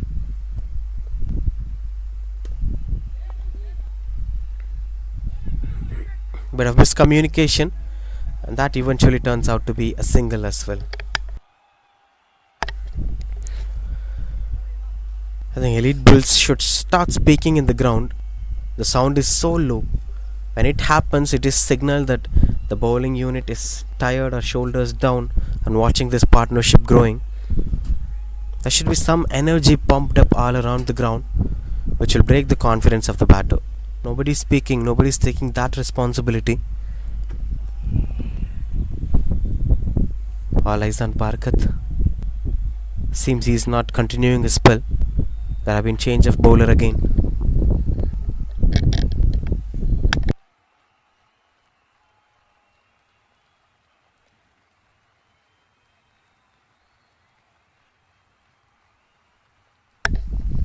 Babu, the new bowler, into the attack. Best bowling 5 for 12. Experienced campaigner. Have bundle of wickets on his numbers in Cricket Heroes. So when experience comes into play, will it impact this partnership?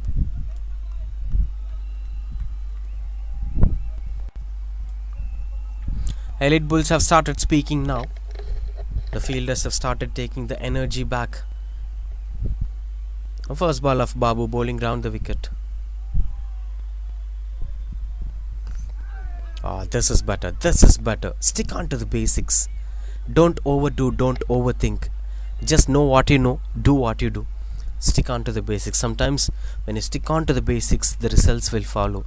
Rather than thinking about too much of variations, thinking about too much of mind games, what he will think, what he will plan, will he step out, will he go backward? Just stick on to the basics. And he's also bowling slower through the air, which tempts the batters sometimes, and they might find the aerial route. It's more like hit or miss. If they hit, it will go for 6. If they didn't connect, there is a possibility of wicket. That risk should be there. Someone should take that risk, and he's eventually taking that risk. Babu.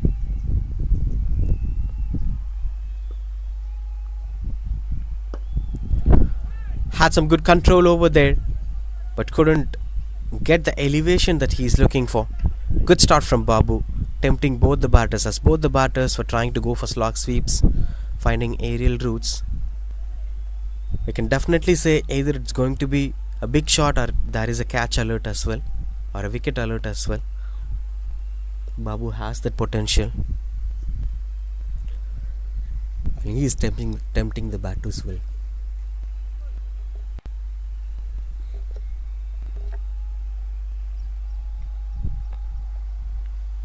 Oh, toss delivery. Not something that he was expecting to do, but Vineet was expecting that to happen. That's dispatched over the long on fielder for a maximum. Look at this. There is a slight bit of forward movement on Vineet's batting. Look at that. But that's already a full toss anyway. Good connection as well. These mistakes should not happen. Babu has a genuine pace which tempts the batters. He's flighting the ball up, but the length should be taken in good concern. In line as well. But this gives an upper hands to the batting unit now. 8 runs already in 3 balls. Steps out and takes the full toss again. Goes for maximum. This is much better and bigger. That's back-to-back sixers, putting pressure on the bowler. As Babu is looking out to be clueless. Look at that. This is more or like similar kind of deliveries.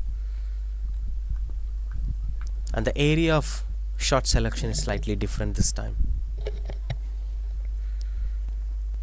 14 runs in 4 balls. Babu started really well, but unfortunately couldn't carry on with that momentum. Things went out of his control.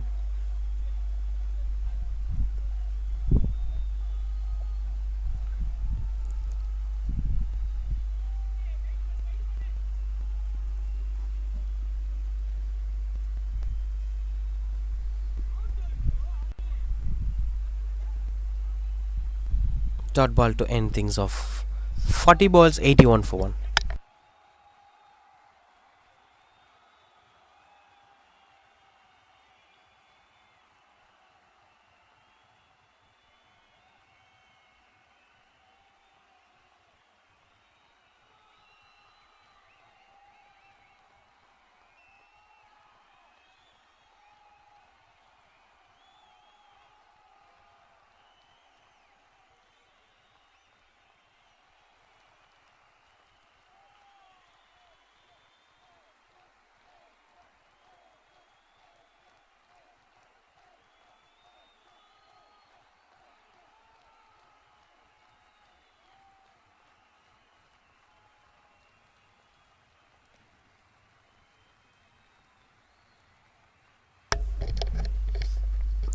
Continues to bowl Prem Kumar.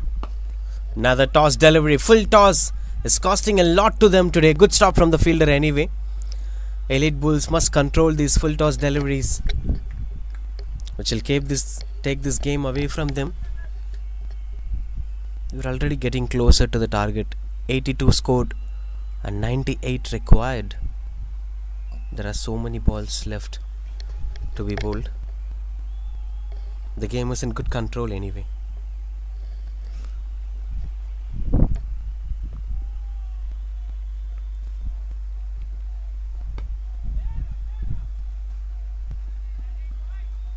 Oh, unfortunate. That is unfortunate. Getting a couple of runs on the board for that.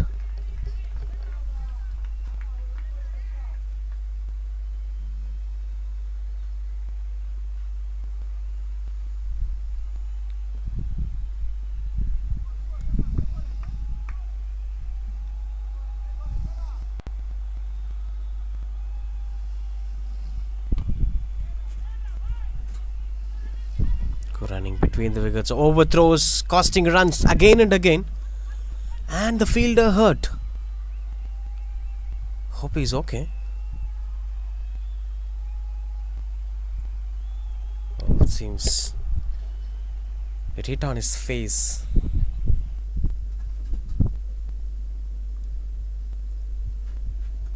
They went for hydration break.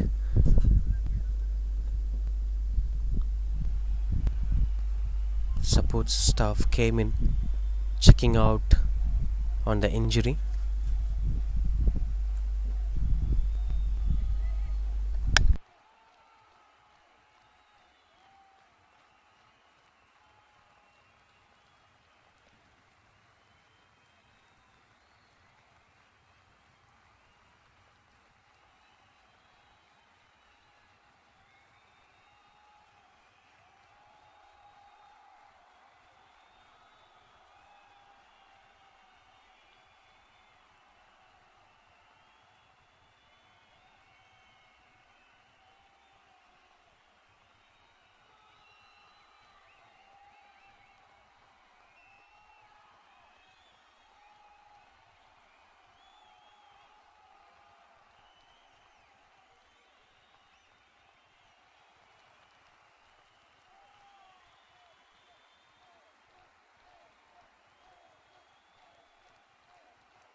Continues off to bowl Prem Kumar.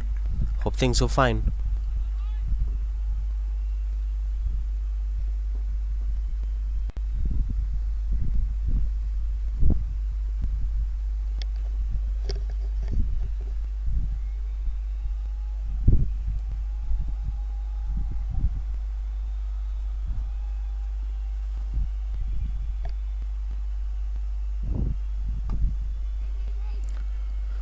Couldn't go for that single.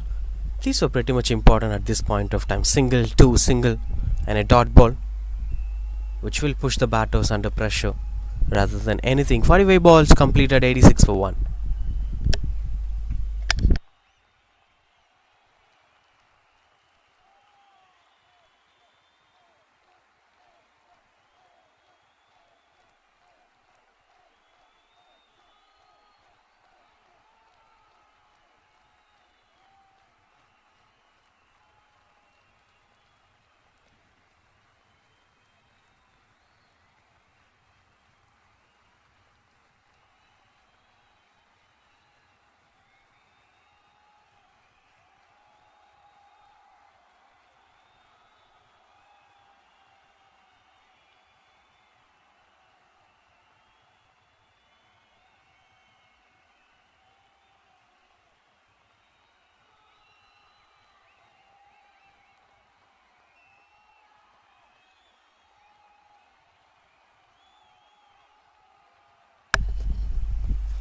Sweeps it away. Beautiful placement. Smart and sensible. And that goes past the boundary ropes. I think this is where I'm pretty much impressed with the way how these players were batting. Both Tirunarayanan and Vineeth. Look at that. He saw that where nobody is standing at the deep and eventually got himself into the position to place it over there. It's not some ramp shot. It's not some scoop shot or something fancy. It is so classic, even though it's an unorthodox cricket shot. This is where cricket gets more beautiful. Much needed boundary at this point of time. Welcome Manikandan Aragiri to the bowling. Now the intended sweep shot couldn't get the connection that he is looking for. Still nobody standing in that position. There is a short fine leg now anyway. But that gap is still empty. That's why he's trying to play the same shot.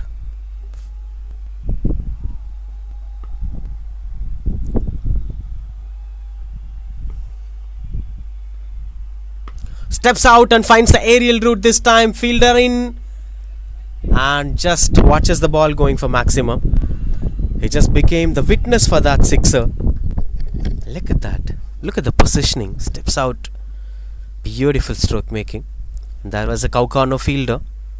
But it's crossing his region. It's 10-3. And 2 more to go. 96 for 1. And both the batters were into their 40s now. Another one high up in the air. This time didn't got a connection better. And that's taken at the long on. That's the breakthrough. Finally, the set batter is gone. Tirunarayanan. But slower deliveries these were from Manikandan. Look at that. And way outside the off stump as well. He wanted to take maximum against this bowler, Tirunarayanan. Tried his best. 39 runs of just 20 balls. Exceptional performance. Did his job well and walking back to the pavilion. 96 for 2 it is. GJCC 11.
Starting things off with the dot ball.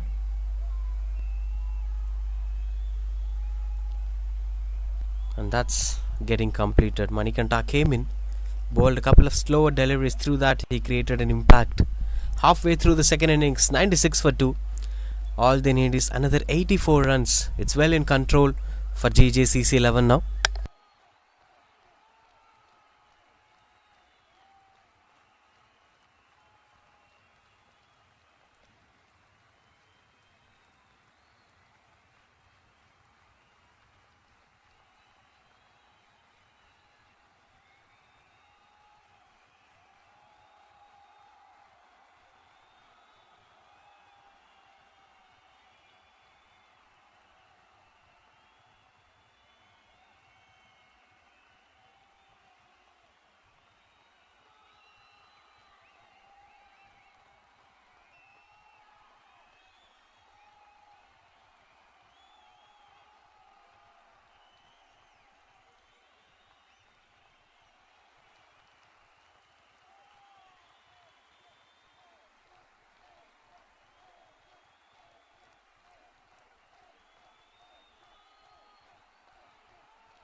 Barakat back into the attack. Oh, that's clean bowled. Cleaning him up. Another set batter is gone this time. It was so slow and controlled. It's not with extra pace. Spinners were doing their job here. Barakat extra flighted the ball. He tried to go for the slog sweep and unfortunately couldn't get the connection. That's the main reason, is that he spent a long time with the non-strikers in Vinith. And that sometimes happen to set batters and they lose the rhythm. 40 of 23, Vinith walks back to the pavilion. Taking back a look at that dismissal, that shows the kind of desperation, as he was not batting for a while and lost the rhythm, lost the flow. 96 for 3.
Jesudras, the new batter, comes in at number 5.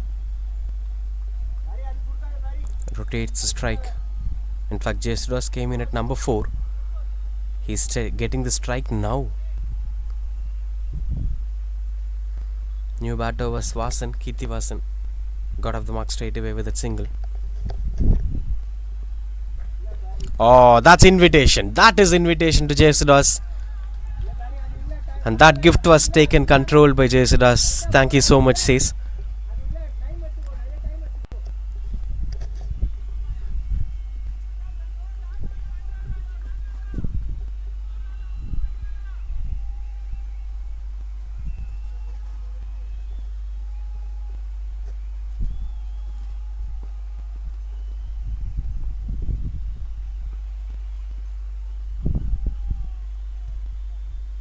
White signals the on-field umpire. And Bharakad was not happy with the decision. Anyway, you have to move on with it. The game is in good control. Two new batters. They can set things up here. They should start speaking. Start bringing the vibe. And bringing the energy to the game back.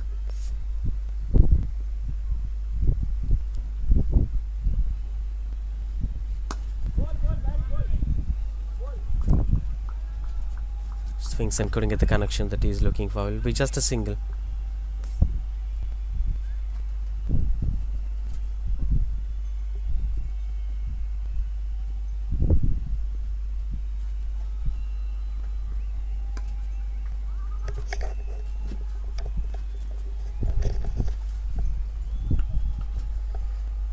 And just threw the sweeper cover for single. 1 at 4 for 3.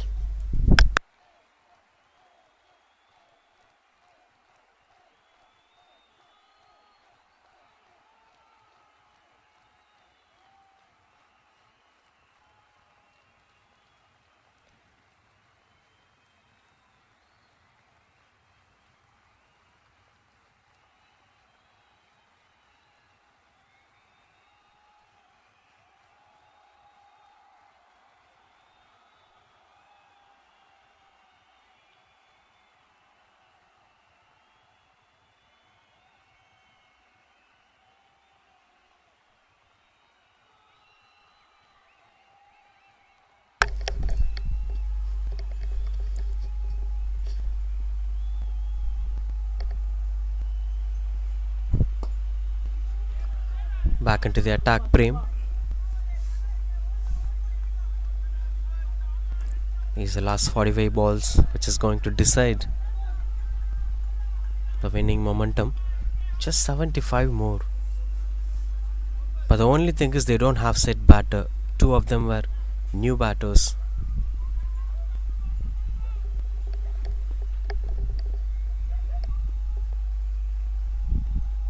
Oh, swing and a miss.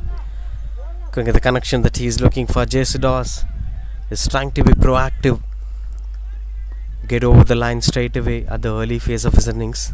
But sometimes you have to unsettle the bowlers by taking such decisions. Else the confidence will start boosting up.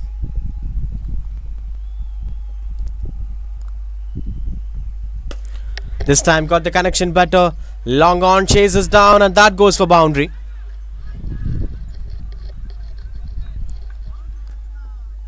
Tremendous stroke making that is.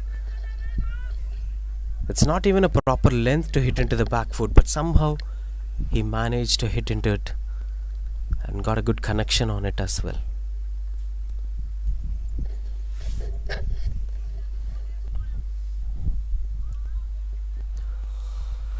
.71 to win the game.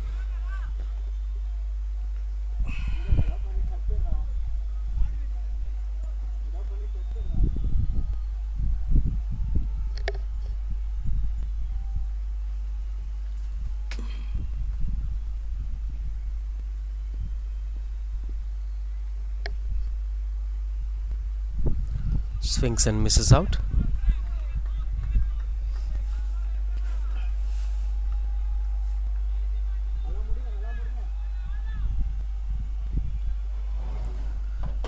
Was not much on his control over there.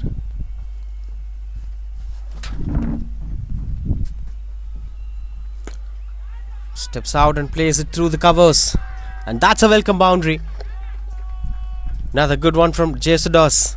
He's picking the right area, stepping out and reaching the length of the ball to make sure that he could get better connection on that stroke. Goes for boundary.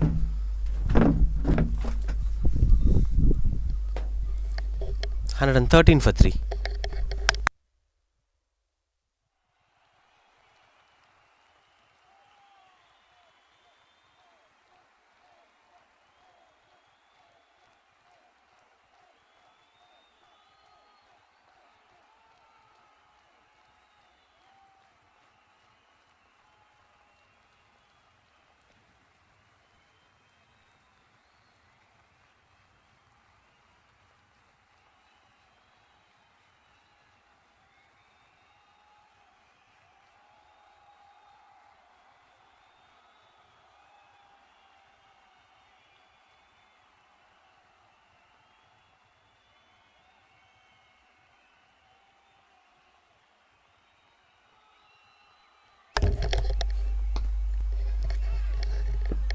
Long off comes in.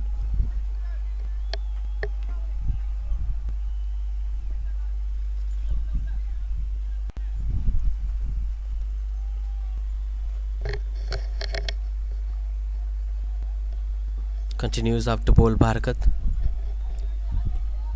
That was a crucial over of his. The previous one where he dismissed Vineet to bring his side back into the game. There is still a possibility. We could clearly see JCC is trying to continue the same rhythm. It's not some defensive approach out there. He's having the same impact on the game as well. Slogs it at the deep mid-wicket region for boundary.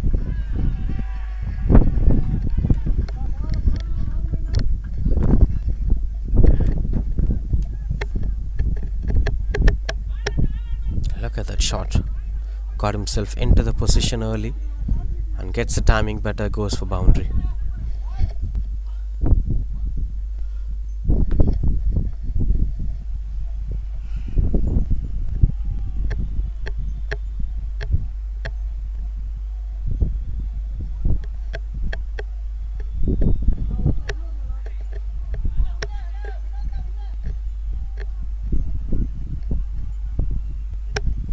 On 8 for 3.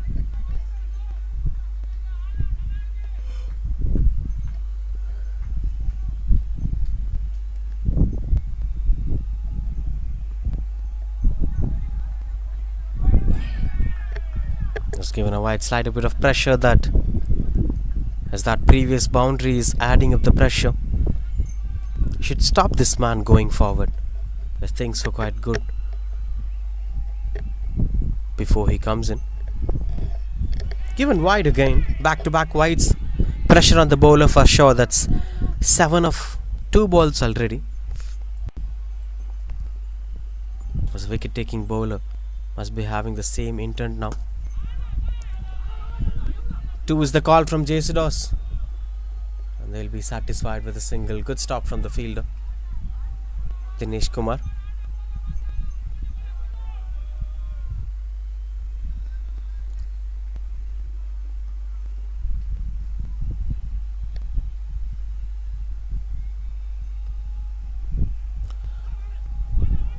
Much better one. Anyway, the run's getting leaked down, which is not stoppable.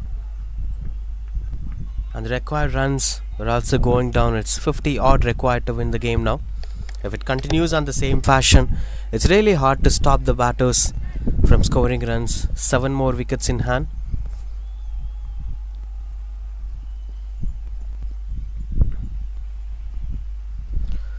Swings and misses out.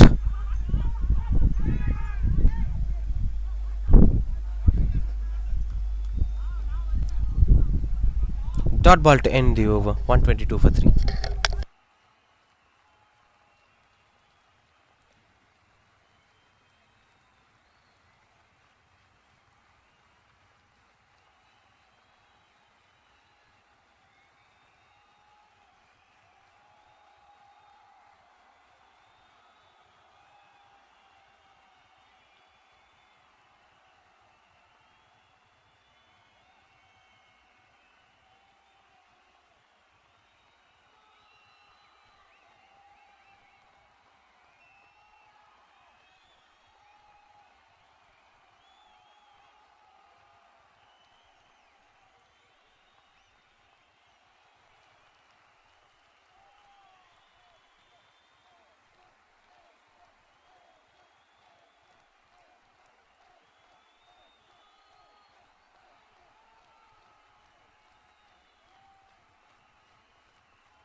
Sridharan back into the attack.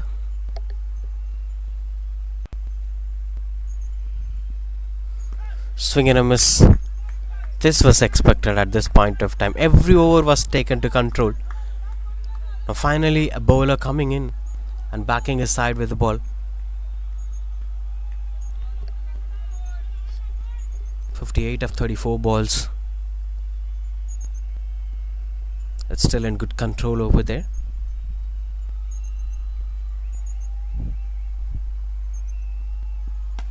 Pulls it away and the fielder walks in. Good stop from the fielder to save that boundary. Bit of positive cricket around there.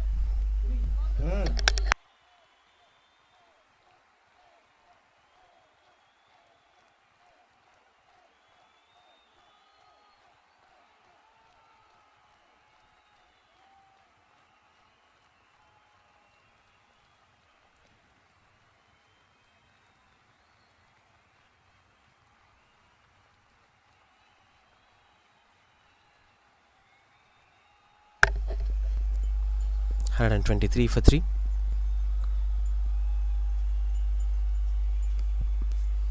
Swing and a miss.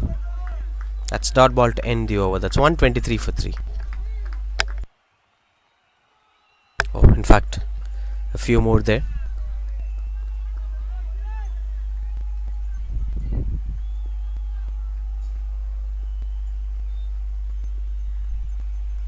I was thinking of this as a T20 format for a moment. 2 more balls, it's 100, so 2 more required.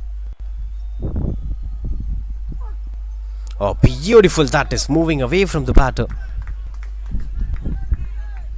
That sound while releasing says is generating that extra pace.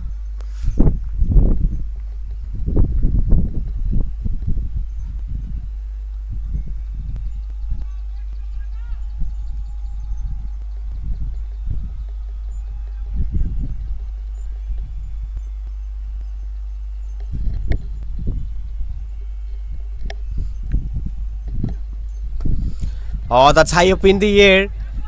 Sridharan follows but lands in a no man's area. Will be satisfied with a single. 124 for 3.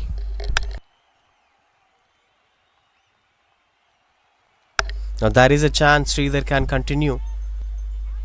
But as a fast bowler, it's really challenging for them to bowl 10 balls at a stretch. It'll be tiring, especially when the conditions were so hot. Sridhar is taking some time in the middle. 124 for 3 it is. But this is very crucial phase. The next 5 balls are going to be so impactful. 56 of 30 balls needed to win the game.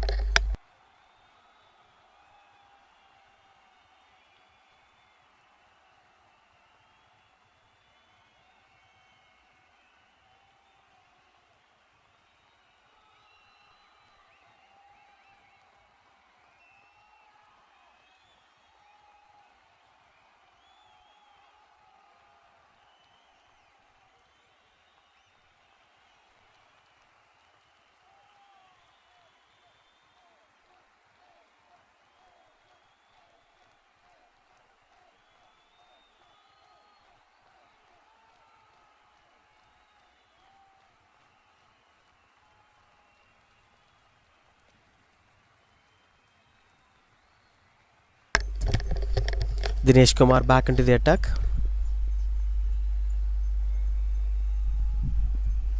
Oh, that's clean bowl. Change of bowling works well. This time it's just Duska.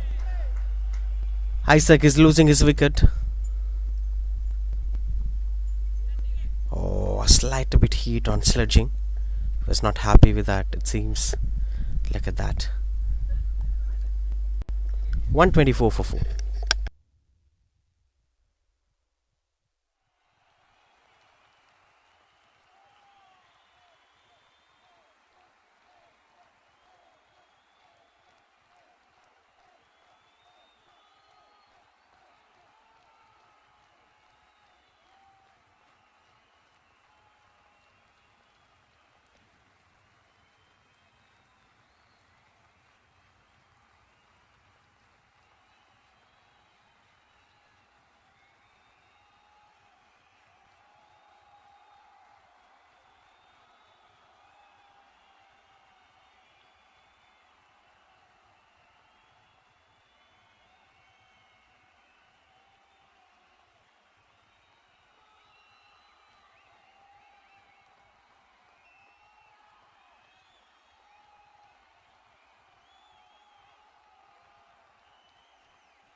Got a good connection over there.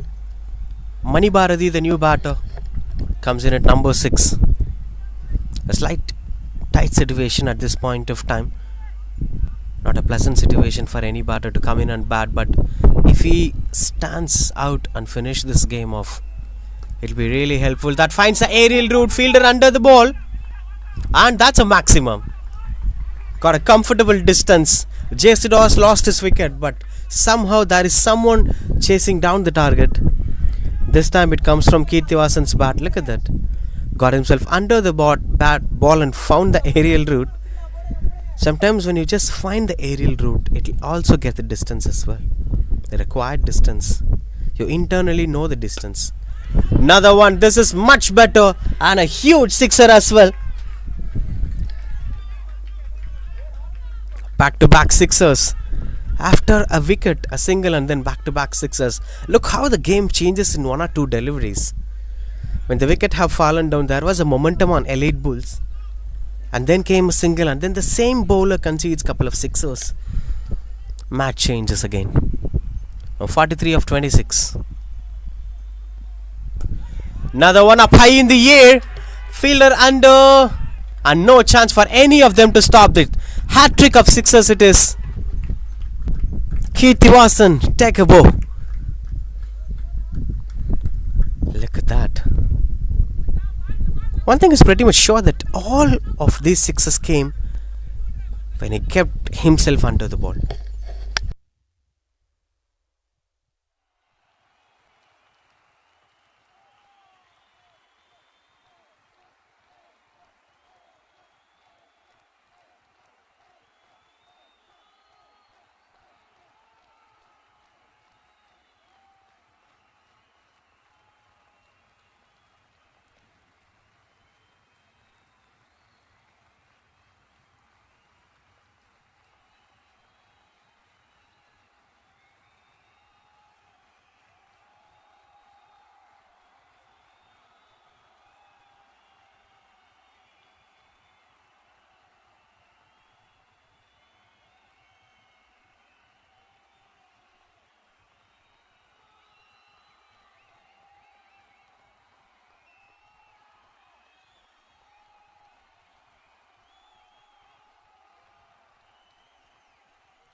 .143 for 4. 37 more requires. Finds the aerial route. And this time he finds a man in deep. This time Mani Bharati tried to do something on his way, but couldn't get into the elevation right. Barakat gets one more wicket. I think there wasn't enough pace and it hit the toe of the bat, the bottom. And no mistakes done by the fielder at long on. Walks back to the pavilion. Mani Bharati. 143 for 5 it is.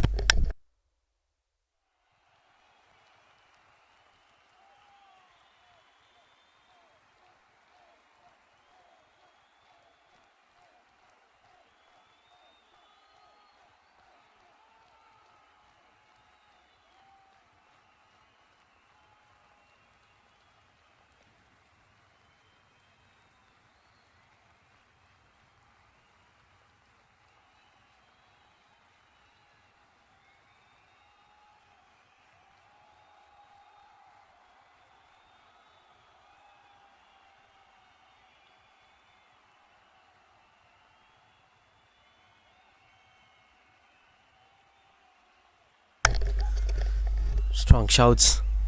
Vishal, the new batter, comes in at number 7.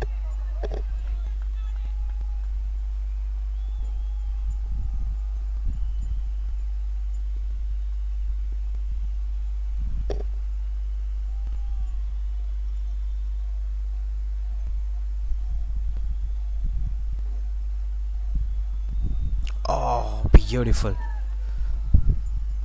Swing and a miss, couldn't get the connection that he is looking for.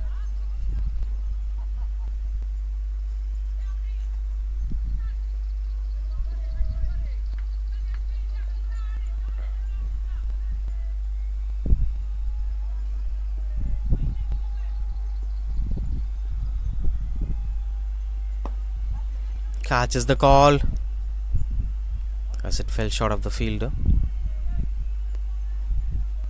for just a single out there.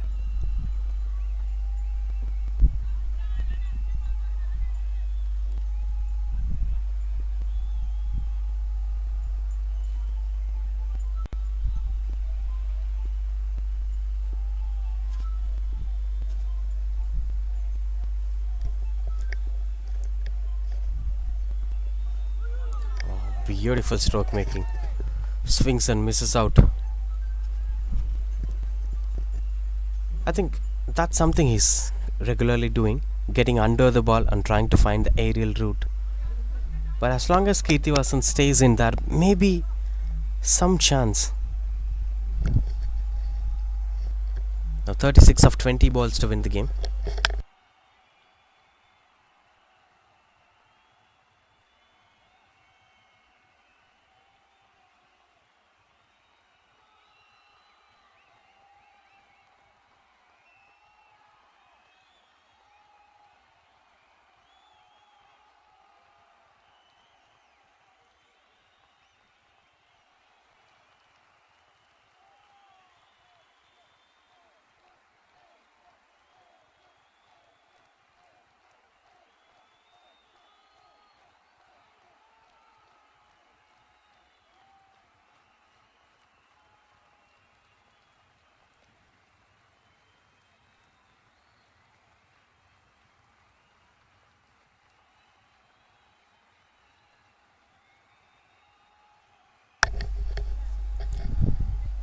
Twenty more balls, 36 runs.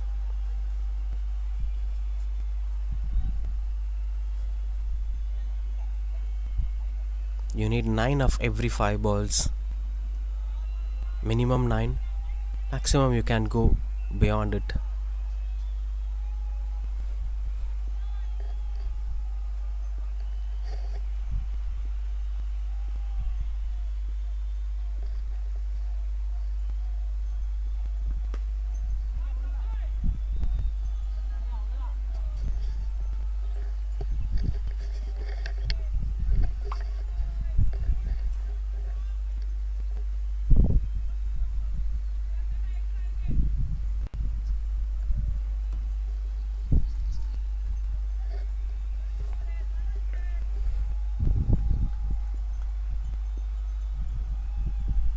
Continues out to bowl. Crucial phase. This is Sridharan. Have to tackle the situation. Oh, lucky one. In fact, a sensible one from Kirthivasan. He times it well, and the placement was perfect on that region.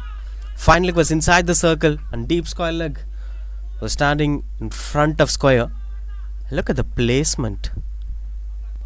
That's exceptional, and you can't blame the bowler for that. Good cricket all round.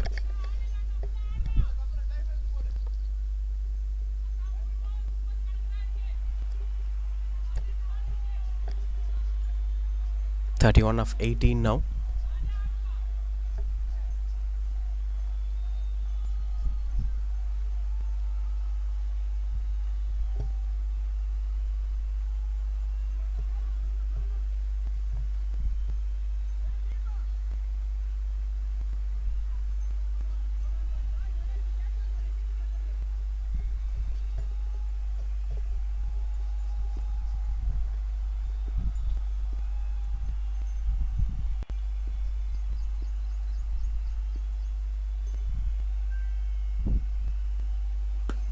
Oh, beautiful shot. Goes over the bowler's head and finds the placement right.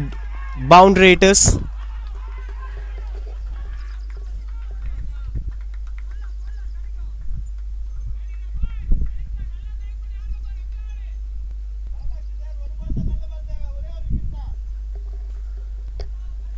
(150) up with that boundary as well. GJCC 11, 153 for 5. 31 of just 13 balls. He was struggling at the initial phase, and last couple of deliveries have been phenomenal for him, Kirtivasan. A tremendous transformation when the team was badly requiring that one batter to take up the responsibility. Catches the call, fielder at the deep, and that is taken. No mistakes done at deep mid wicket. And Sridharan gets another wicket. That's wicket number 2 for him, and he is the leading wicket taker now.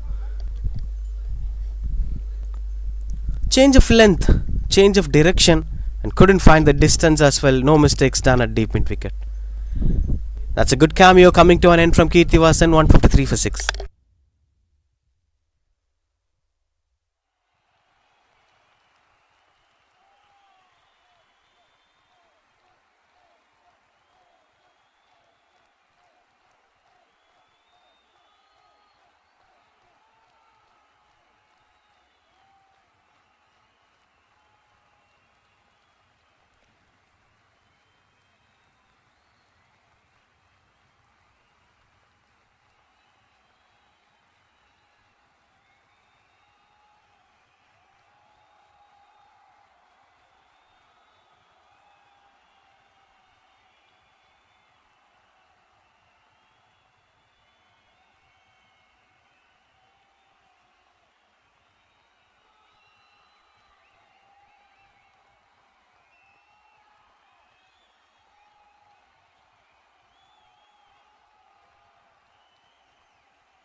A cheeky one, Vinod Kumar, the new batter.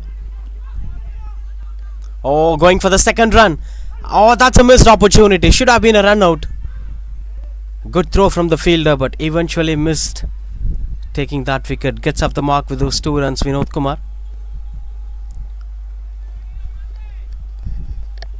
The match gets the intensity right. 25 of 15 balls to win the game.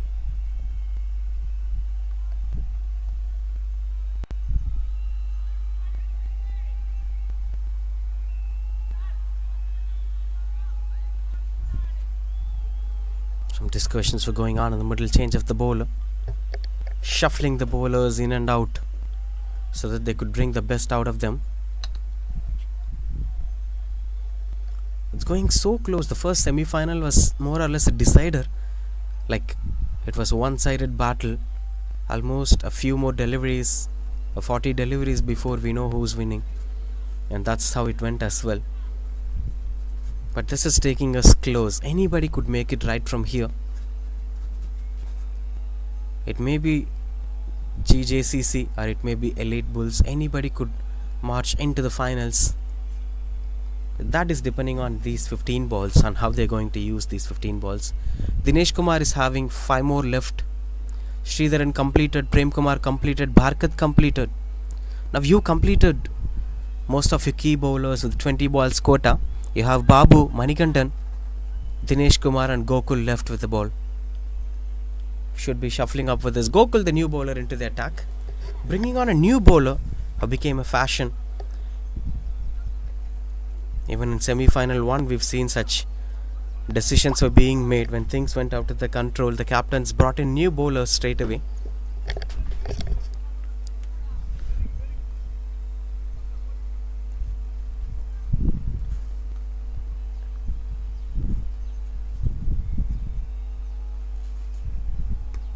Oh, find the placement right. That goes for boundary.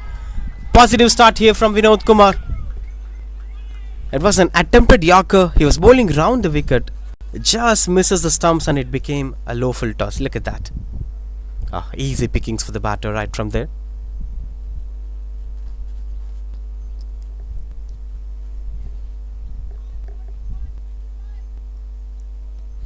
So good with its connections that the batter have started scoring runs on the board.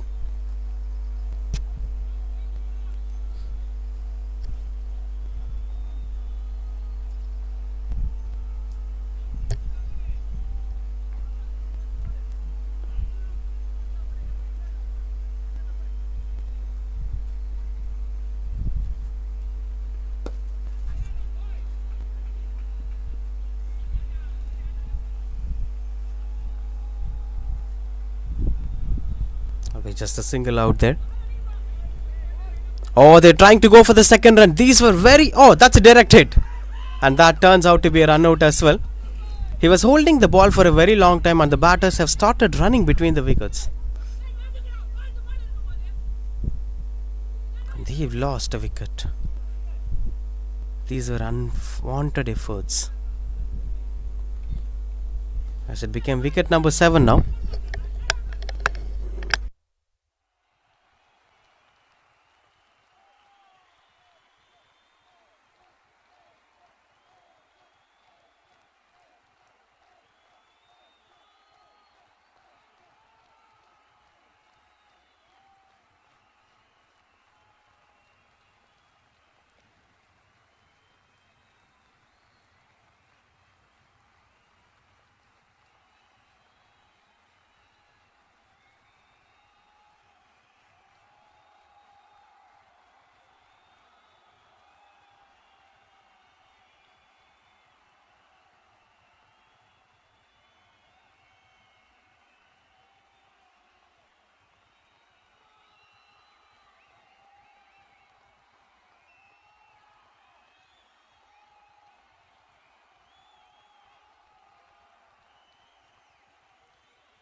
That's very unfortunate. Vishal was batting well.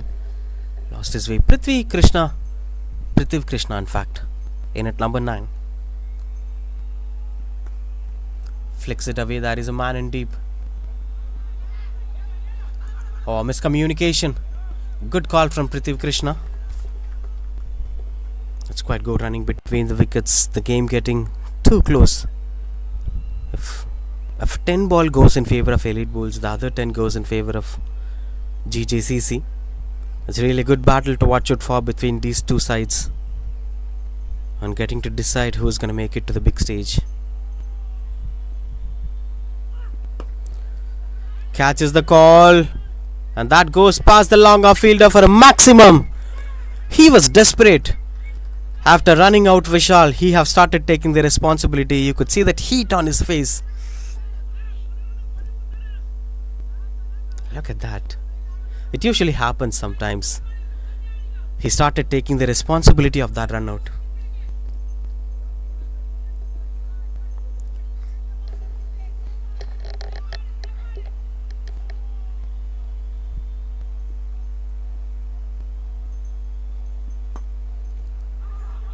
To the point direction. Will be just a single.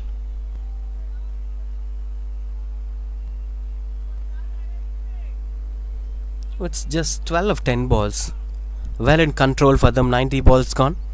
And the strike changes as well. Vinod Kumar will be keeping the strike on his name.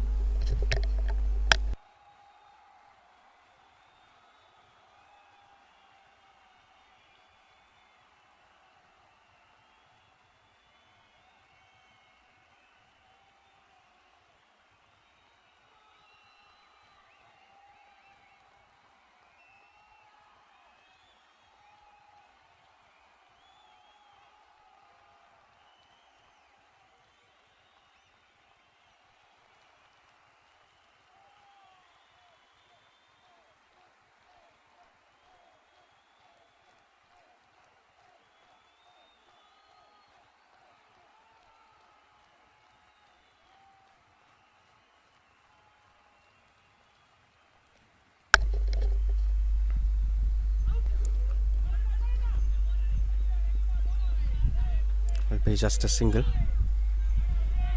Vinod Kumar always tries to get that extra run.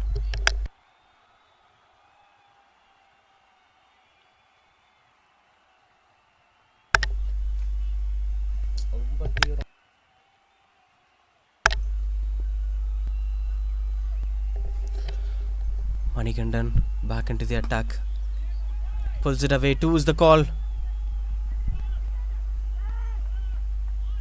That is just a single.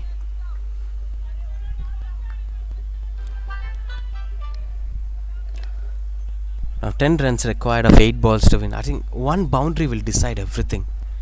Or maybe one wicket. It can go either way. But there should be some composure. It's just 2 shots away. Even in 2 balls they can score that 8 runs. There must be 2 loose balls out of these 7 balls. In case if you get a full toss, you can go for a sixer. Then you can go for 2 singles. It's so simple. The game is in good control. No need to get that pressure. The batting unit should keep that in mind. Just 2 balls. 1 good shot out of 7 balls. And a few singles here and there.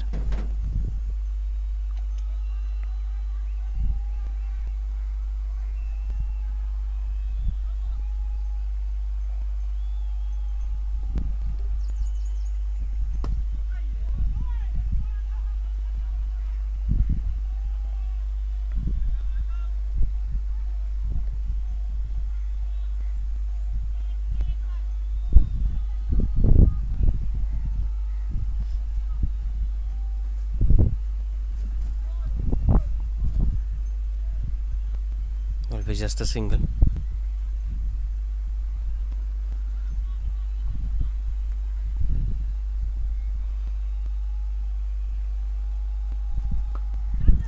Risty one catches the call. 2 from the batters and they'll be comfortably running back for the second run. This is what something that could boost up the momentum from now. Vinod Kumar is actively waiting to get that extra run. Even if some misfield happens.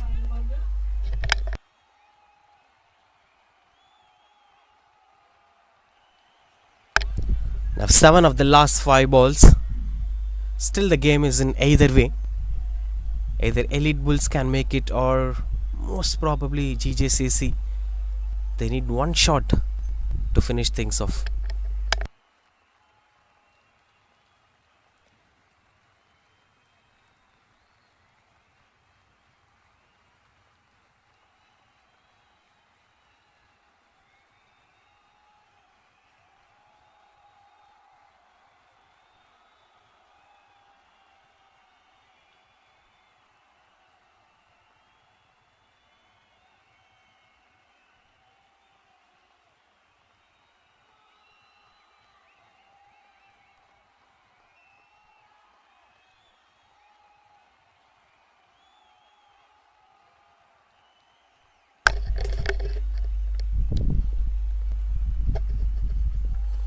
.173 for 7.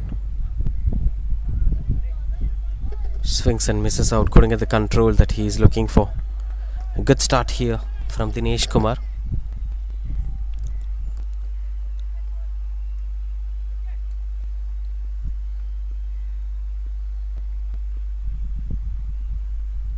Oh, pressure intenses. Even the batter might be feeling that pressure. Dinesh Kumar is feeling that pressure. Final leg is empty anyway. That's through the sweeper coverage, and 2 is the call from Vinod Kumar, and they can comfortably go for the second run.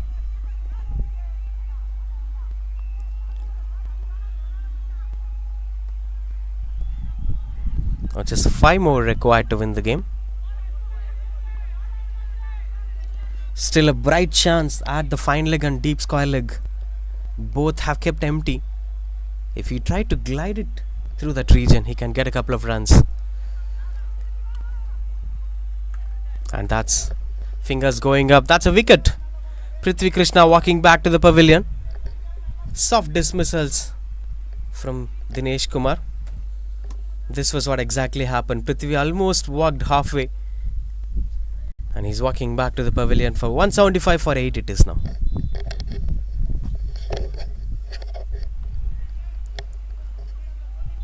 I think now that brings Mr. Reddy into the crease.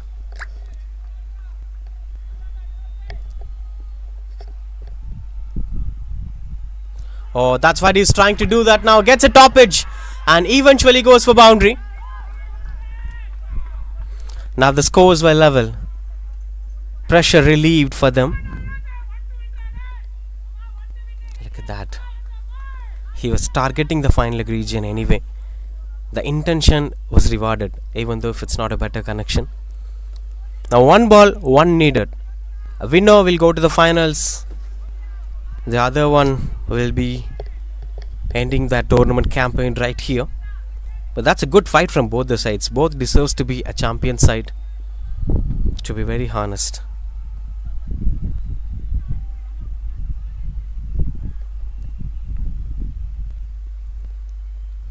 All fielders inside the circle. Through the covers, juicy one. Good stop from the fielder, but that eventually turns out to be the winning moment. GJCC 11 chasing down a mammoth target that was never been chased in this tournament, and they have chased 180 in a lost ball victory. Exceptional performance, especially with the way how Vinod Kumar carried the hopes at the end. When he done that run out, the pressure was on him, and eventually they played positive cricket. Very, very good fight from Elite Bulls, but unfortunately that lost ball battle went in favor of GJCC 11. Tremendous performance this is turning out to be. Tirunarayanan and Vineeth have put up a wonderful partnership for the second wicket. Vineeth 40, Tirunarayanan 39, and then Kirtivasan's 31 helped a lot. Jesidos 19, and finally Vinod Kumar made it possible to make it to the winning margins. Good fight from Dinesh Kumar, Sridharan, Prem Kumar, Bharkat and Manikandan. But end of the day, it's just a very tiny margin, but that margin ends up in favor of GJCC 11.